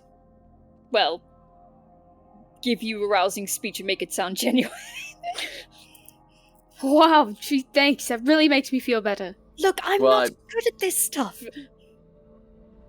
I mean, Momo, to be fair, apparently this is the crux really does have something to do with you, so we kind of got to figure that out. I don't want any of you to risk your lives for this. Well, I mean, You have the right to avenge your parents, but let's be honest, you are kind of squishy. That aside, he kind of just like, I'm going to talk with you later, dear. We've helped each other with we've dealt with each other's problems time and time again, so, I mean, I don't think we're backing out now. Certainly not. But what if Quintessa said was right, and we all just end up dying? If I just faced him by myself, then that would only be one person. no, you didn't listen. You faced him by yourself multiple times, and we still got a timeline reset. Momo. Remember what we talked about, Momo. You can't just take the entire world on your shoulders. I understand that you believe you have responsibilities, that you have things that you need to do. You don't need to do things alone, just like you wouldn't make us do things alone. We would be there with you every step of the way. You know that, right? Yeah, of course. And it's not out of any sort of obligation or anything. I want to help you, Momo. I want to do this. Will you let us help you? Please.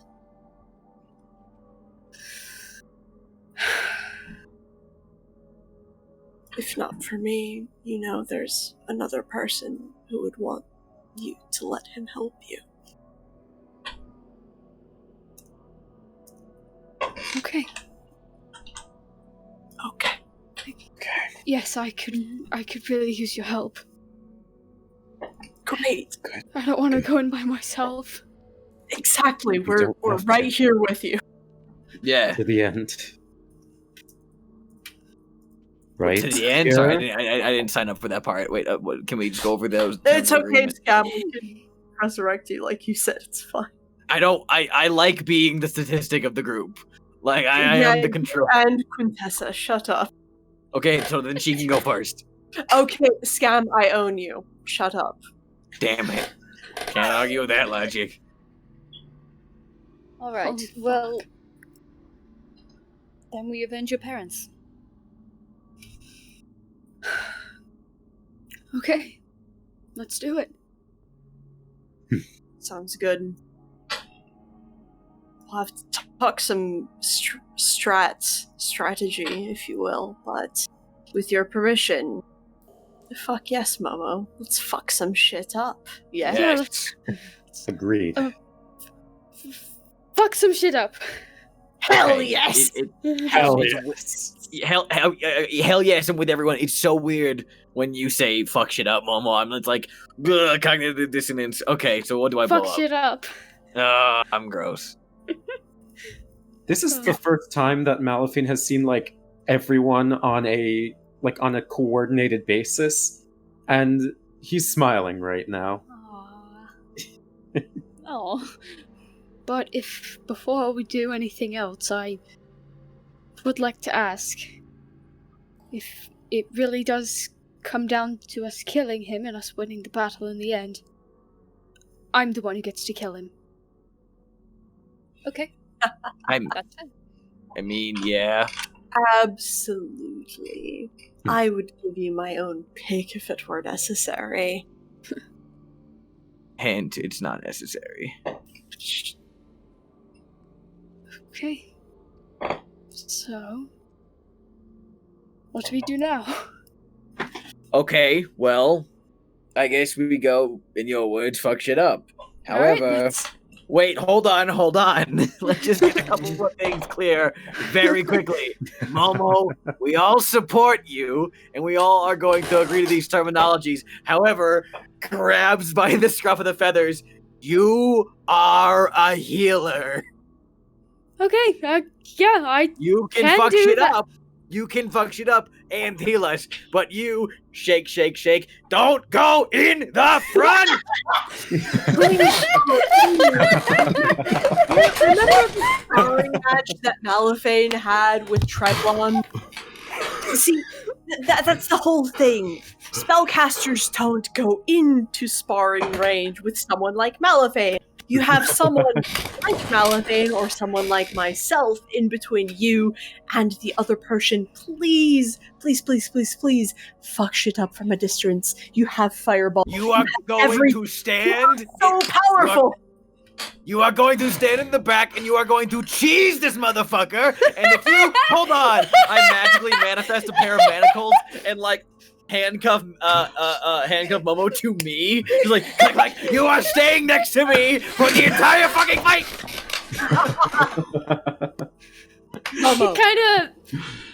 He has a smile on his face, and he's trying to hide it. Gonna cheese the fuck out of him. Cleric's in the back to keep the fires hailing hardy. Hey, get back to the back. Focus on that cheese. You are incredibly powerful. You have so much strategically going for you. You have range. You have spells that you can fire off from fucking halfway across Irion, practically. Please, Momo. Please just let us take the shit that we're meant to take. And you will have the final blow. But please, Momo, let us help you. We're not fighting your battles for you. Just let us help you get to that place. He slowly nods his head. Yeah. Okay. You just let me know if you need any help. Momo, full disclosure, I did not magically manifest a pair of keys for these, so we are stuck with this for the battle, just so you know. Yeah. I can fix this. Fuck? I can fix this, says Jabidi, holding up a knife. But maybe something a little less lethal. Thieves' tools. Spell magic? Oh, yeah, that'll actually do. Can't you just drop concentration or something, you piece of shit? Don't tell them that you fucked. No, I won't use a spell slot, I'll save. Don't use a spell slot on this, my god. Momo grabs don't use your spell slot! Yeah, Momo! Wait, Momo, what's the highest level spell slot you can cast? 6th level. Yeah, why don't you go ahead and cast a 6th level Dispel Magic on a pair of fucking plastic handcuffs? Oh my god. Let's, Plastic? Sorry? What? It's a new What? thing I'm working on, though. Then I Don't can worry about it. help It's a new thing. them. I made a patent. You can't steal the idea, you fucks. Listening, okay? I made a patent. It's in the mail. Okay, we are going north. Let's go. Yes. Jesus Christ. I love this game so much. All right. You head north to the pile of bodies then? You know when you say it like that, yeah. Cool. As you get Let's closer, go. the wind keeps on roaring and makes it very, very difficult for any of you to hear. Oh well. Maybe we should go the other way. We What? really need their journal. What? Fuck. Do we really need the third set of journal pages? It I might don't help. know. Why are we yelling? It's What? loud! I shouldn't be yelling. What? I didn't hear that. I'm Speak going up. to check the other way. What? Never mind. Just this the entire time. Just as Six these days. avalanche. God, no. Alright, I'll follow Malafane then. Alright. Because I can suss out what you're doing. Hey, is it any better over there, or? Oh, you mean to go around the north way? Yes. Yeah. It will still be loud that way, yes. Okay. Oh. What? No, I'm kidding. You can heal Salzarin perfectly fine, despite the fact that it's still loud as hell in these caverns. What? No. Well, Not it gonna sounds do a that. bit more peaceful down here regardless. Yes. Oh, is that why you're sat here? No. Oh, where do you sleep? Or do you actually sleep? I am beyond the need for sleep. Oh, God. Well, can you tell me how? Because that'd be really helpful. I am beyond the needs for food, or water, or sleep.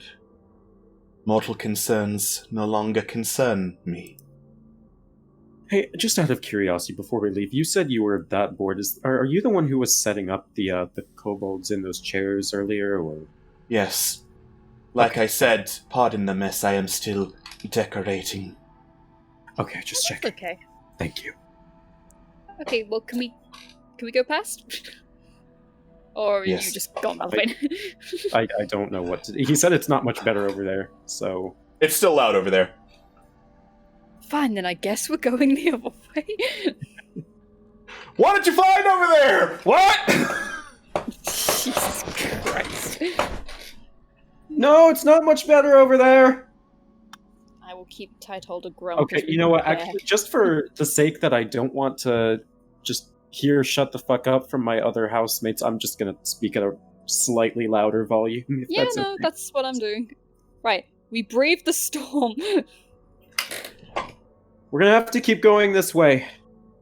Excuse-moi? What do you mean, excuse him? Why? You mentioned that, well, we couldn't get to the altar or third journal pages or whatever without his permission. What would we need to do to get his permission? I mean, it would make sense to just go through if we could just, go the easy way around, right? Well, we technically Uh, we got his permission. He just said Did that we? there's a very high chance of death if we do it. That doesn't sound like permission to me. I mean, do you think it's worth asking him again, or? I swear to God, right, that's it. Storm back. I mean, have you guys, out of character, have you guys been speaking in Elvish or Common or? Actually, that's a good. He's been speaking common. Yeah. Alright, I will march back to him. Wait. Protessa, you march back. No. On it. No! No. I didn't even say anything! I already know. What is it? You want to ask for my permission to go to the altar, and no. Oh, just God. because he. what would it take? What? What they said. What would it take? You're such a troll. Alright, what would it take for us to get your permission? You have nothing on you right now that is of interest to me. Malifane I'm just doing this for the lulz. Malifane's like, well, what if I... And he says this in Elvish, well, what if I asked you in Elvish? Then I would not be impressed. Okay, that's fair. I have a toad. You're about to not have a toad. Oh, shit. Oh, We are not dedicating 30 minutes to this fucking shenanigans. Let's go. Alright, fine. Well, we're going anyways, so you can't stop us. I did the 47th time. And what happened then? Really, just that quickly, huh? What happened then is that you decorated the waiting room. Cool. Oh, that sounds that's really lovely. sweet. Like for overtime, or... Oh, honey. Honey, that's not that kind of decorating. That was sarcasm, Alvin. Let's go. Oh! Right, we're braving the fucking storm. No collision. Let's just fucking go. Alright, you finally go where the whipping winds get really, really friggin' loud. Continuing down this huge corridor. Shut the fuck up, Scott. I'm trying to describe a scene. Alright. Obviously, the thing of most interest in this room is the pile of bodies and trails of dried blood leading up to them. But towards the northeastern wall, there is this steel door that looks to have been, like, frozen into place. It's possible that you could, like, open it if you got the ice melted and check to see if it was locked. But for right now, it looks like it's not moving for anything. Momo! Actually... Go ahead. Actually, you know, I was not the only one who has access to any sort of fire magic, and Crowley sort of, like, rolls their shoulder and, like, gets their armor into place, and, will attempt to use the Plate of the Worms feature to melt the ice on the door. Ooh. Alright. Yeah, that'll definitely work once you get into range for it. Yeah, I'll go ahead and move forward. Where's the door? Straight north, right? Him. Straight north. There. Thanks. Yeah. Yeah, Krellin will still do it at a bit of range. It's 30 foot. Oh, shit. 15, 20. Yeah, 20 feet away. That's fine. So. Alright. You coming or not? Huh? Silence from Scam. Yes. Sorry, 1 second. I didn't realize that we were still on this map, my bad. There we go. Cool. I'm all the way over here. I'm with the group. Alright. Looking at my character sheet. You take a few steps back, pull the helmet down, and from it belches forth this column of fire, Corellian. It lands on the door, and the ice just slowly starts dripping down and melting as the door glows with heat, and you can see like a couple of sigils in it. None of any religious figures you recognize from Irion. One, however, you recognize as like the face of a dragon with half of its face like bursting out with crystals and whatnot, the image of Dragotha on the door. And as you like squint to see, wait, what is that? The wind gets louder, like deafeningly loud. And you turn to see what it is, and like this swirling spirit of ice and storm appears, screaming at you like a wild animal. And I'm gonna have you all roll for initiative. Uh-oh. Oh. Always Okay. beautiful. Whoa. Excellent. Oh, I know what's coming. You do? Yeah. Oh, cool. Can you... Okay, I guess no. Never mind. I'm fucking on it. I want you to know, Alex, that you fucking shared a meme about spellcasters always having higher initiative, and it cut me to the soul because, oh my god. Yes, All right. absolutely. So I have highlighted the aura around this creature because one of its features is probably going to be pretty important. 120 feet from it, the winds are loud enough that anyone would have disadvantage on perception checks to hear things. Within 20 feet, everyone in there is deafened, is immune to thunder damage, and is basically under the effect of a silence spell because the wind is so damn loud. Wait, did you just say immune to thunder damage? Immune to thunder damage because you cannot hear anything in there. Oh, ranged attacks at disadvantage then. Ranged attacks are not at disadvantage, it's just noise. Question. So that would mean that any spell with a verbal component would not work. Is that correct? Yes? That is correct. It's like the silence spell. Okay, gotcha. So any spell with a V next to it on your character sheet would not work if you're that close to it. Damn it! That's like a shit ton of my spells. Then Just stay farther away. Hey, Momo, what did we say? What? What? Can you write this down just because I'm not gonna remember? I'll type it up. Don't forget to add me to the board. I forgot to select my token when I rolled initiative, so I'm not there right now. You fool. I know, I'm the worst. How dare you? Oh my god, all my fucking spells! So stay out of range of the thing. And you will be completely fine. Oh shit, true that. Okay, Yeah. I'm gonna cast Blade Barrier. Okay. What does that do? What does that do? Interesting question. Let's see.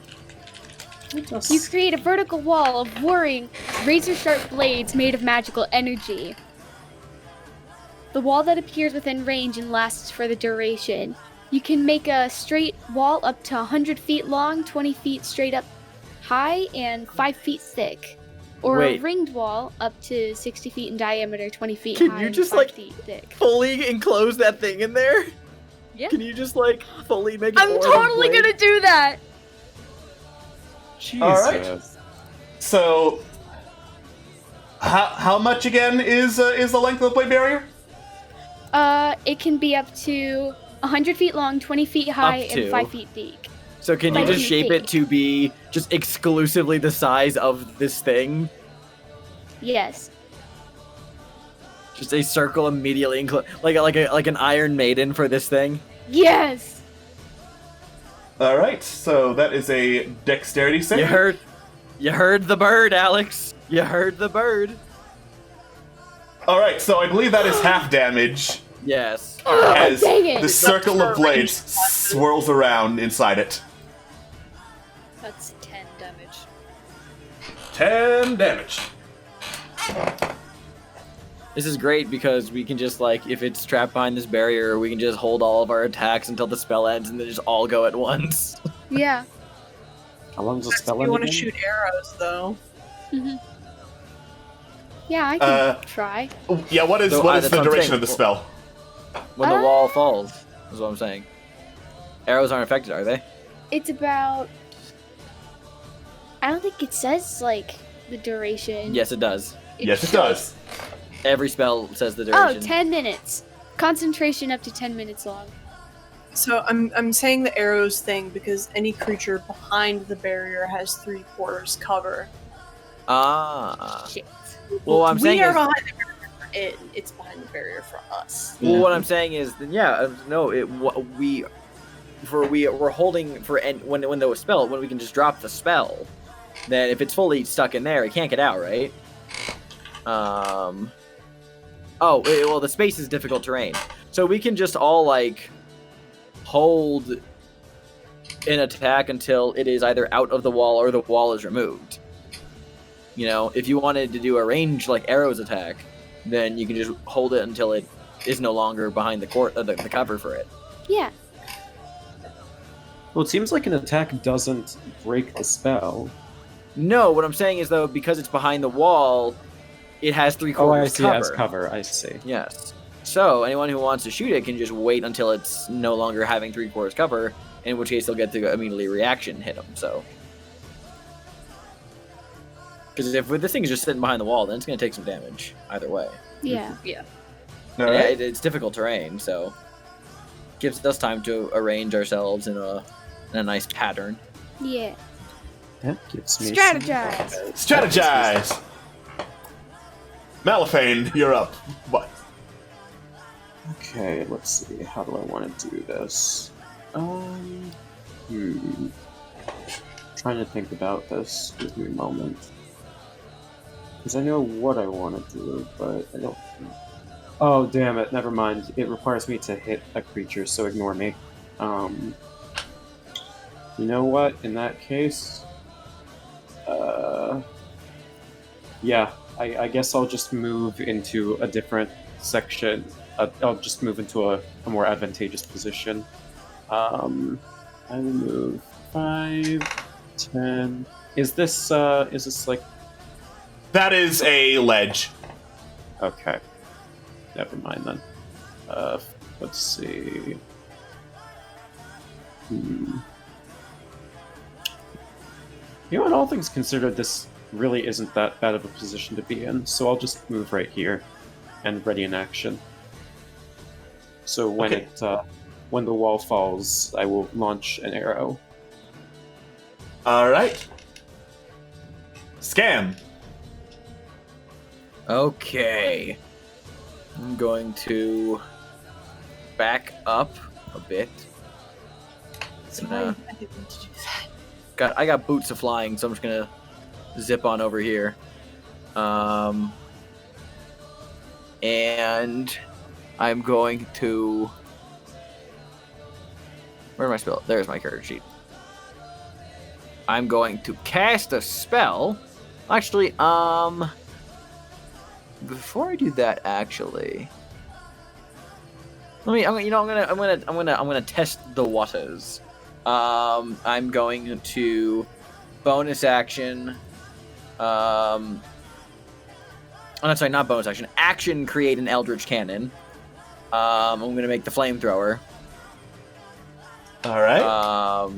And I am going to, because the flamethrower has a 15-foot cone attack, so I'm going to give this one legs. I'll move one more further, and I'll have my little arcane cannon skitter over to here, and that should, yeah, that should be within range of the fire cone. In which case, it just as a bonus action, have it shoot out fire. So the thing needs to make a dex save. Cool. Consistent 16s. My save is a 16, which it takes half damage. Okay. So that is 3d8 fire damage. Half to 6. How does fire look like it hurts it any extra?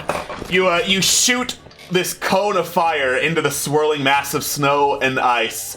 As the smoke clears, it looks not particularly worse for wear. Its internal temperature is so cold it resists fire damage. That's why I wanted to save the spell slot. Cool. That's fine. That's totally fine. So now we know to not cast fire spells on it. All right. It is the creature's turn.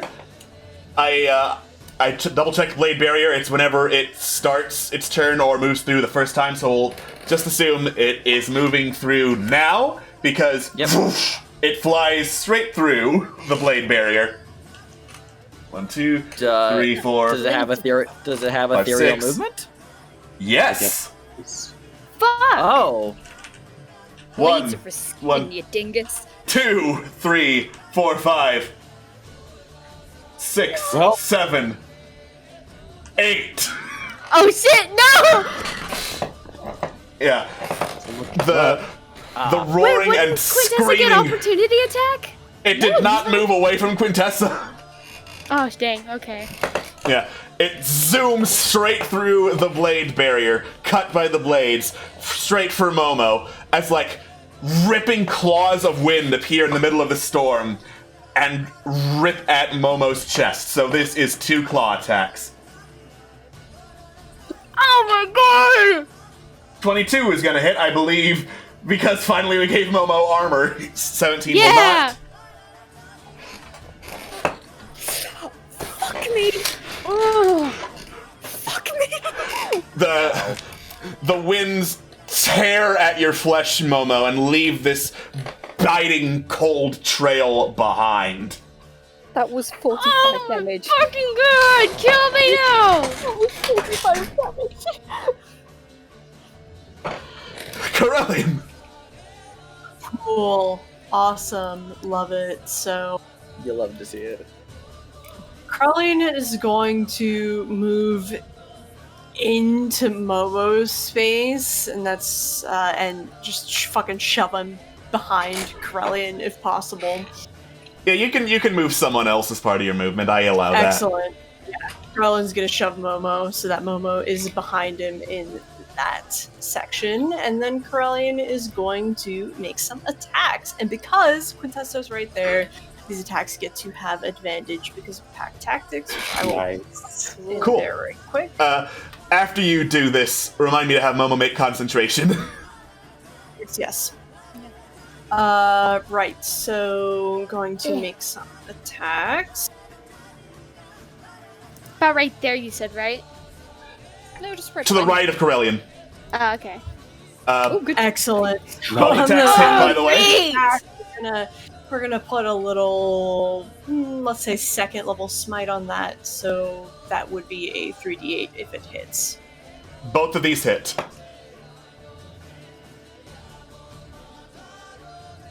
Excellent, excellent. So that's 20, 32, 43, 48, 53, I believe, total. 53 damage, yeah. You look like you have torn a solid chunk out of this thing. It's looking relatively alright, like not bloodied, but that hurt a lot. Momo, please make a Constitution saving throw, by the way. Oh. Yes! So, the blade barrier drops because you took way more damage than that. But because it dropped, that does trigger Malvane's ready to action. Nice. Let's do this. All right, let's see. Come on. Oh, shoot. Thing dropped 1 second. There we go. Ah. Yeah, no, the arrow just flies and then is flung to the side in the wind. Sorry, quick question, sorry, before we move on too fast, but because it was a crit, I believe smite damage is doubled as well? I believe so, yes. Yeah. Okay, so that's an additional 12 on top of the 50, whatever. Cool. Alright. Quintessa. Right. I'm gonna stab it. You see it pull out this rapier that you probably haven't. I think you've seen like a grand total of once. Quintessa has a rapier? Quintessa has a rapier. Okay. She just had it hidden. It's like that. It's that one quote from Metal Gear Solid by Meryl. It's just like, something about girls hiding their weapons somewhere. I don't know. She just pulls it out of Hammer's space. You know damn well what that means. Of course I know. 22 hits. Oh, ignore that last one. Okay. Yay. Cool. Your rapier is not magical, so as you try to stab the wind, you can't get a firm grip on it. Okay, that's fine. Remind me to get a magical or a major. Yeah, you know what I mean. Never mind. Anyways. Okay, that's fine. This is good. Go on. Momo! I don't know what I can do here. Move away. Okay, stop yelling at me! The fuck away, Momo. I was gonna say if Momo didn't move, I would make him move, and I can do that. You can move further than that, Momo. Why? 50 feet. Big boy. Yeah, that'll do.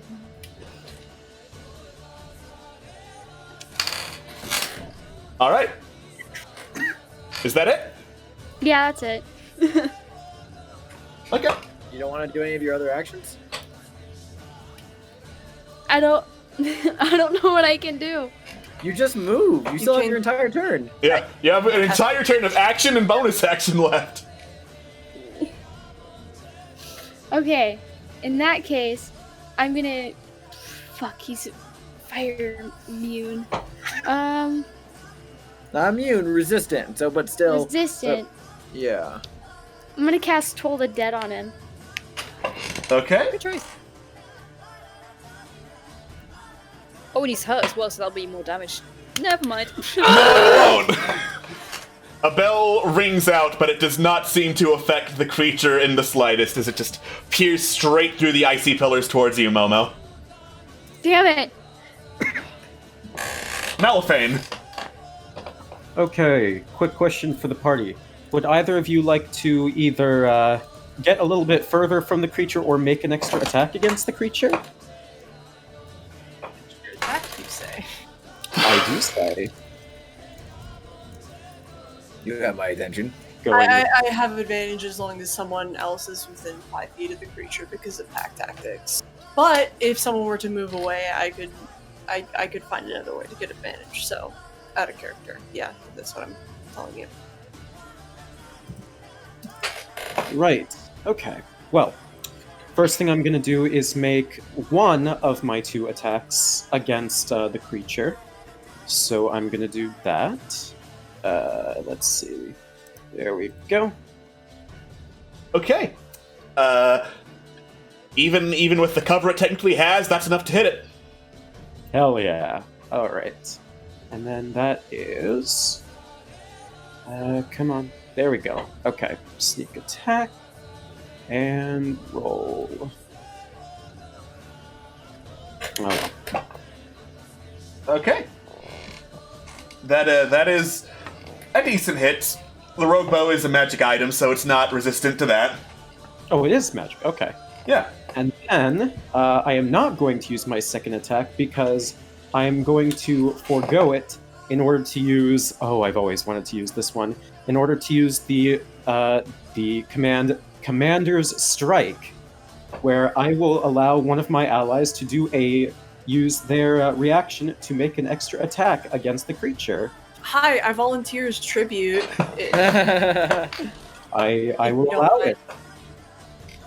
You Awesome. can pay, so it works, and I will roll my superiority die and add that to your damage. 22 hits. Awesome. So 22 damage total. Nice. Plus 5. Oh wait. 22 no, damage total. I can math. And then I'm going to use my bonus action to yeet over here and hide. Eutychus Rex. Eutychus Rex. Come on. Stealth, stealth, stealth, stealth, stealth. Okay. Ah. The Wow, creature that is a sees good- you run away and screams at you with the fury of 1,000 whipping winds. Fair. Scam. Yeah. Okay. Yeah, I am going to. I'm just looking at my spells.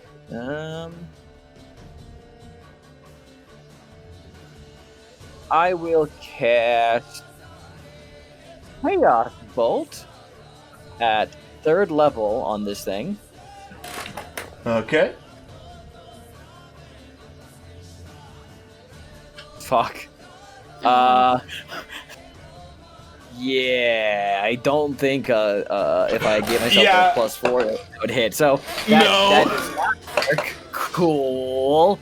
That's just the best. You throw this crackling bolt of energy right to the side of the creature. I'm getting a little too close for comfort, so then I'm just gonna just zip over there with my boots flying. All right. So yeah, I guess that's all I can do. Goddamn. So the creature just got the absolute bastard shit beaten out of it by Corellian. So that's its biggest threat, Yeah, and that's who he's going to target. Go, Kay. Fuck it up. Let's go, Kay. Only I could call him Kay. Nice. You're right. Corellian, I'm sorry. Go, Captain. Corellian, you hold fast and brace your shield against the strikes as they ring out against it, or at least you think they ring. It's so hard to hear in the middle of this. All right. having not hit you, it just grunts in frustration and scoots through the pillar. You've already used your reaction, Carillion, so you can't attack of opportunity yet, unfortunately. Quintessa, you can if you want. Get his ass! Absolutely. Would it still have to be melee? It would still have to be melee, yes. Cool. I can try. That does not hit him, unfortunately. You just miss the creature as it goes through the pillar and back up to Oh my god, Momo what and do you want Melifane. from me? Would you say It he's was- a pillar man? I don't understand that one, but okay. Well, your Oh wait, he has to be culture- here, because I otherwise am. he gets forced out with incorporeal movement is a fun thing. Carillion! Oh, very well. It's not So, gonna attack you, so you're good. so 5, 10, 15. Let's actually move. No, I can't seem to get closer to Momo, unfortunately. Well, no, unfortunately I can't seem to get anyone within my aura if I move without going through the creature's space, which I can't really do. Would it So- help if I told you I have maneuvering attack prepared? I don't believe so. I don't think I can occupy the same space as the creature without. Oh no, You no, to help cannot. Momo yeet the fuck out of there. In that case, Kralin is going to stand where they are, and because both Momo and Jabri are within 5 feet of this creature, Kralin will once more get opportunity attacks on these. Yo, You're out my for man. blood, my god! I'm gonna smite on the second one. It'll be a first Nice. level smite on that. So 1. God damn! Be a moment Nice. Holy damage. shit! First level smite. Let me double check real fast because I can't seem to recall. off It's the top of my head. 2d8. I think it's 2d8. Thank you. Yes, it just adds a d8 for every spell slot level, I believe. Okay, so that's 6 smite damage plus all that. Okay. Savagery. Damn, this thing is looking rough. Excellent. And that would be my turn. Yes, thank you. Cool. Quintessa. I'll fucking teach you to try and cancel out my ranged attacks. You go, honey. Fuck I yeah! 24 hits. Thank you. Alright. Oh, for God's sake. Grumbling about how this fucking creature made you something that wasn't a longbow for once in your life. You just fire arrow after arrow at it. You're standing on a pile of bones. It's gross. I don't think you care that much, honestly. I couldn't care less. Momo. Alright, let's see. About right here. I'm gonna go. Are you disengaging? Yes. Okay. That's an action. Alright, I guess I don't need to worry about Okay. That's good. Hide. How much movement does it have again? You've seen it go real fast. Okay. Good. Also, I'm sorry, I misclicked and I only rolled 1d8 instead of 2d8. Roll another one. I'm sorry. Thank you. My apologies. God damn! Ooh. Holy shit. You are killing it. Time to go friggin' Nova. Okay, is that your turn, Momo? I don't think there's a way for me to be able to heal myself right now, because that would be a bonus action and like disengage. Disengaging was an action, not a bonus action. Okay, Yeah, so only in that rogues case, That's I a bonus action spell. Yeah, healing word's Healing bonus word. healing action. word. Okay, Yep. yeet. All right, then I'm gonna do that. Where is it? First level. There it is. No, that's Cure Wounds. Where'd it go? Healing Word. There it is. Yeah. That's something. You did it. I did it. I was panicking. Malifan. Fortunately, Malifane doesn't have any verbal spells or need them, so he's just gonna go full ham on it with his rapier. So, let's do that. Gonna use 2 of those. Ba-ba.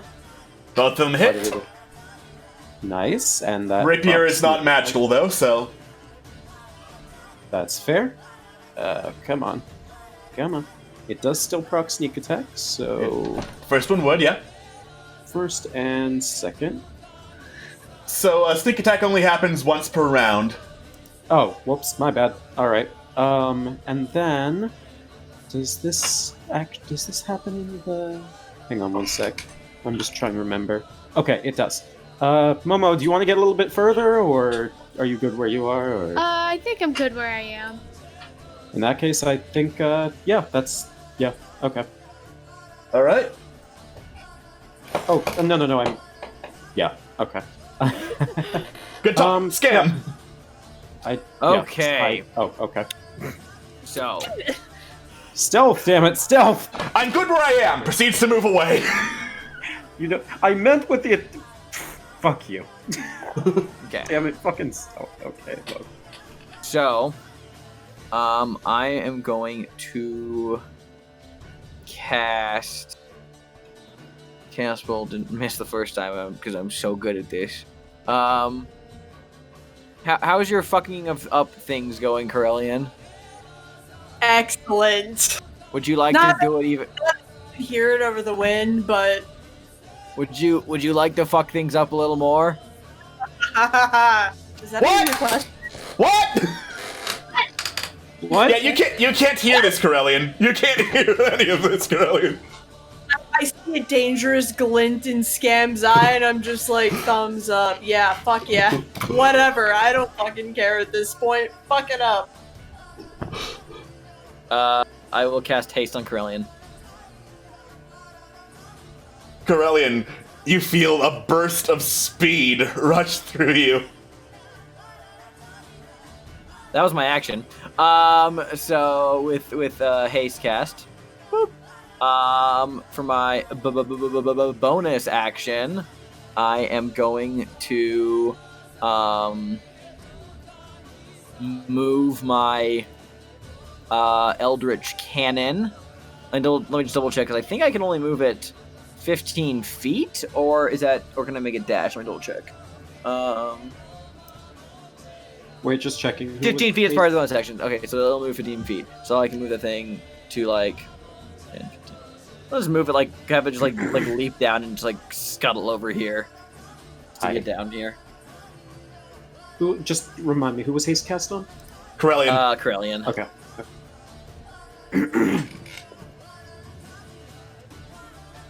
Corellian has evolved into Fast Bolt.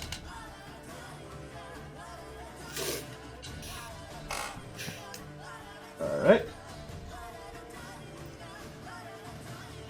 The creature is looking really bad, but is refusing to back down, turns, and is gonna go try and hit Corellian, who is now faster. This is gonna go great. Oh! Both of them do hit, though. So... Do you have resistance? You have resistance to cold, so that's 6 cold damage from the first one and 8 from the second. Okay, give me a moment to do some maths. Maths. It's 22 plus 31, so 53 damage total, I believe. Damn. That's stupid.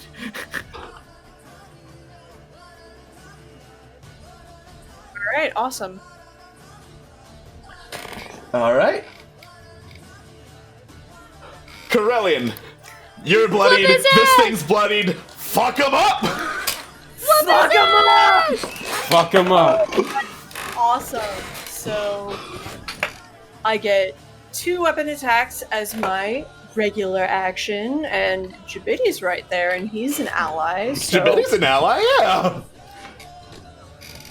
there. Yeah! I'm gonna smite on that second one. Why not? We'll do it a second level smite, so that'll be a 3d8. Jesus Christ. What is with you and the nat 20s today? Dude, I know! Every time! Damn, Corellian! Nice.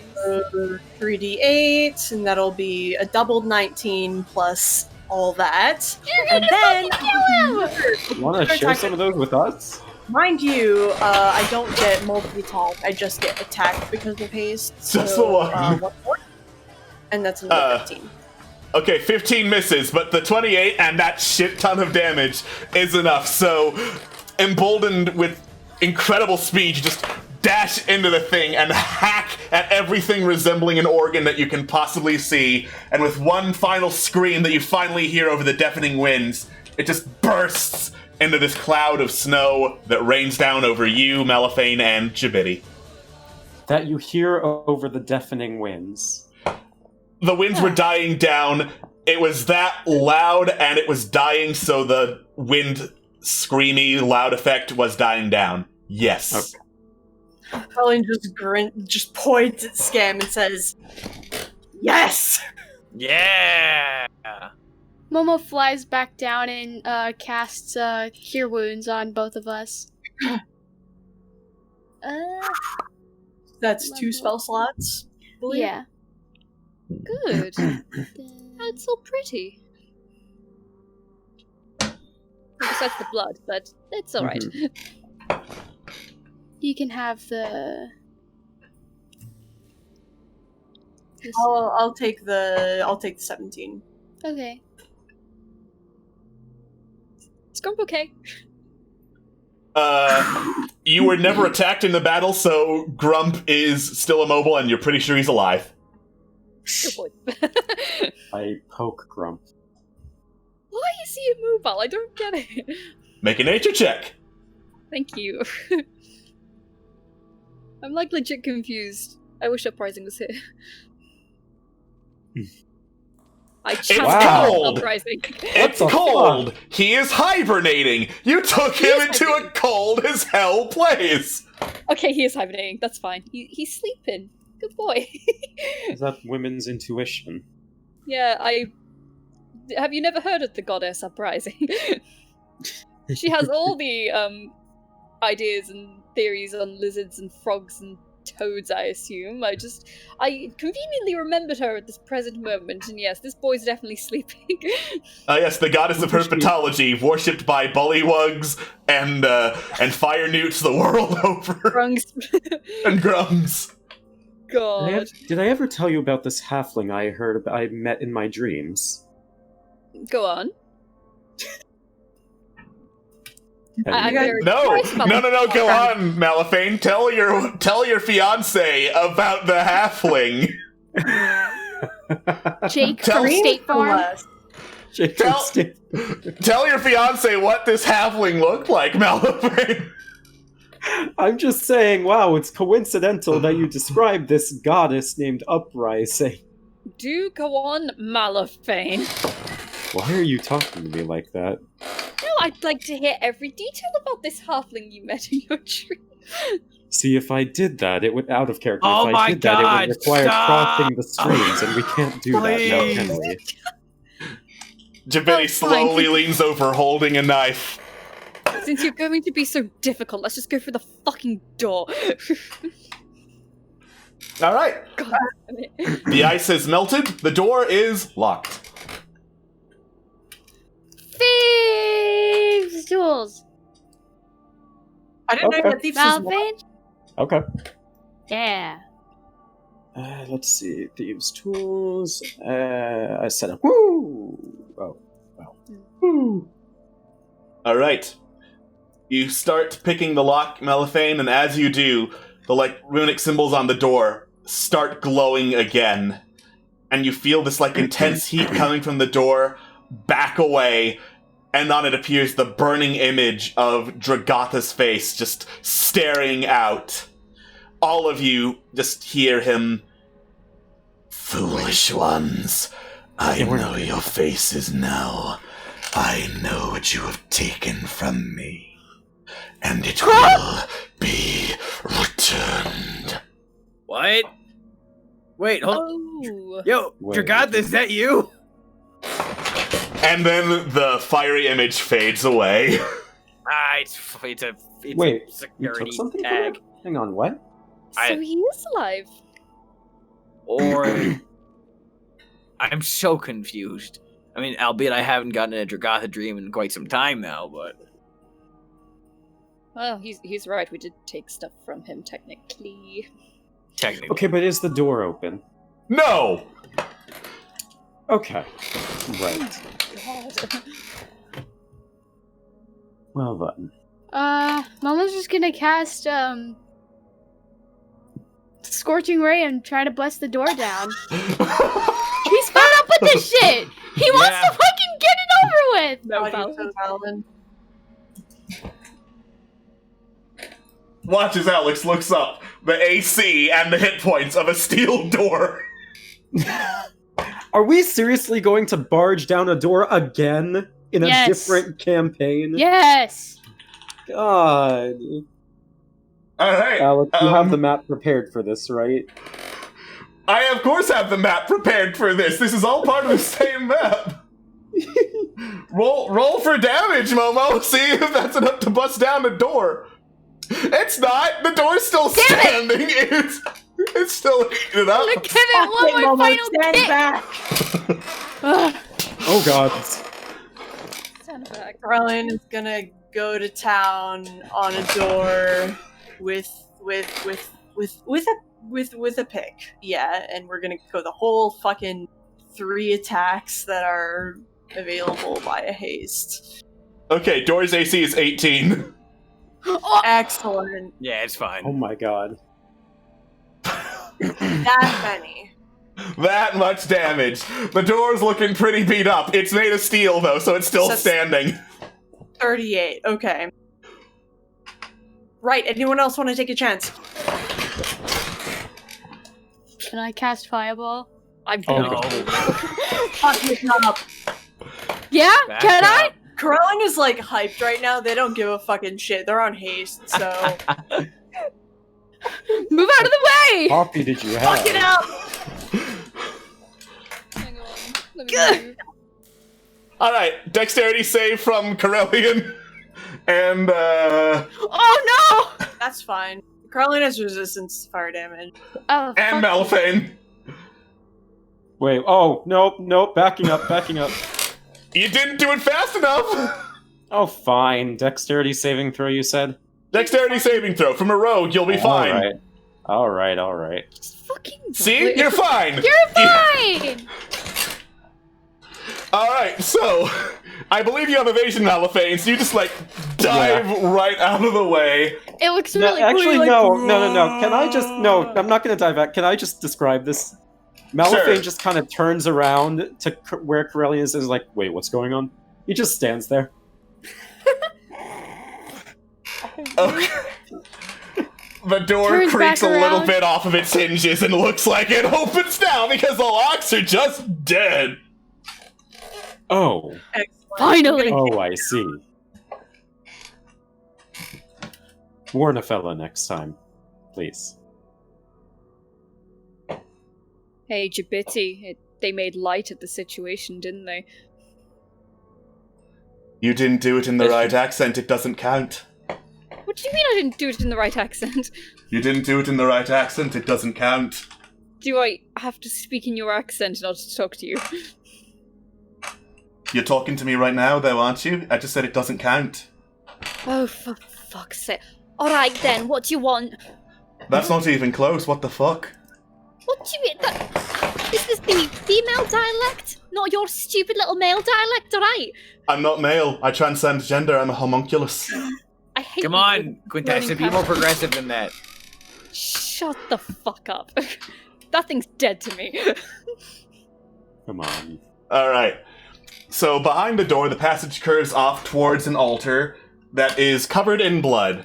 It has a whole bunch of, like, totems, amulets, other carved, like, sigils of gods you don't recognize, some of which are of Dragotha. And placed right on the altar are not only some journal pages, but also there is this like boxed up diorama of like copper, gold, and platinum figures, 6 in total. Closer look looks like five humanoids with like some have swords, some have bows, some have stabs, and they're fighting a mind flayer. That is what the diorama looks like. Question: what are They the don't look races like you. of the figures? They do not look like you. Okay. Okay. Christ. And then, Oh, go ahead. so there's that, there are the journal pages, and there are 6 silver rings, each looking pretty plain, lying on top of the altar. Ooh. Let's get the journal pages. Take the rings. What? It's for my own. It's for Scott's personal interest. No. Alright. So, Go. I'm trying to find detect magic. Where is it? Where did it go? I think it's Can anyone identify? you can identify these, yes. I can. I'm just trying to find it. Everything is so hard to find. When Crowley's just slumped against the fucking wall with like a massive migraine after haste is worn off. Just let me know if you find anything important. Mal's gonna hang back, pause for a moment, look to Quintessa, and just start describing Lean to her. Oh my god. Continue your thing. Okay, so, the journal pages, because I'm assuming someone picked them up. Yeah, on the back of these, there is a map with like rough scribbled directions on them going through some snowy mountains and ending with an X in front of a dragon skull, starting from a circle with the rough image of this altar on them. The journal pages themselves read, "He has cut hundreds of them down. Some are thrown onto the pyre to cook. Others, he and the truly hungry, devour raw. I suspect he has no intention of stopping even when his belly is satisfied, if such a thing is even possible. He moves like a man possessed, with grim singularity of purpose, and strength as unbending as steel from the heart of Mechamus. What crew did not follow him to avoid getting left behind lie miles behind us, condemned by either exposure, hunger, sickness, or, dare I say, despair. I have found another port. Otar the Foul's madness will forever be his own. The purpose he has chosen no longer serves mine, and so we part ways. May the gods have mercy on whosoever crosses his path, for Otar will have none." More cannibalism. No, we're done with that campaign. It's not cannibalism Okay. if they're not dragonborn. Okay, so I'm gonna cast. I literally just fucking had it. Oh my god! Good talk. Hold on! I had it! Fucking detect magic! Where did it go? Did you not prepare it for today? I thought I did. It's a first level spell. Do you have like all the descriptions of your spells open? There it is! Yeah! Yeah! Okay. Those rings are magic. It's enchantment magic. Oh, nice. Do I. Okay, I'll take. Are there any other, like, inscriptions on the rings, or can I tell what kind of. With a very close look, on the inside of the ring band, there are, like, minute runic etchings on them. They all match.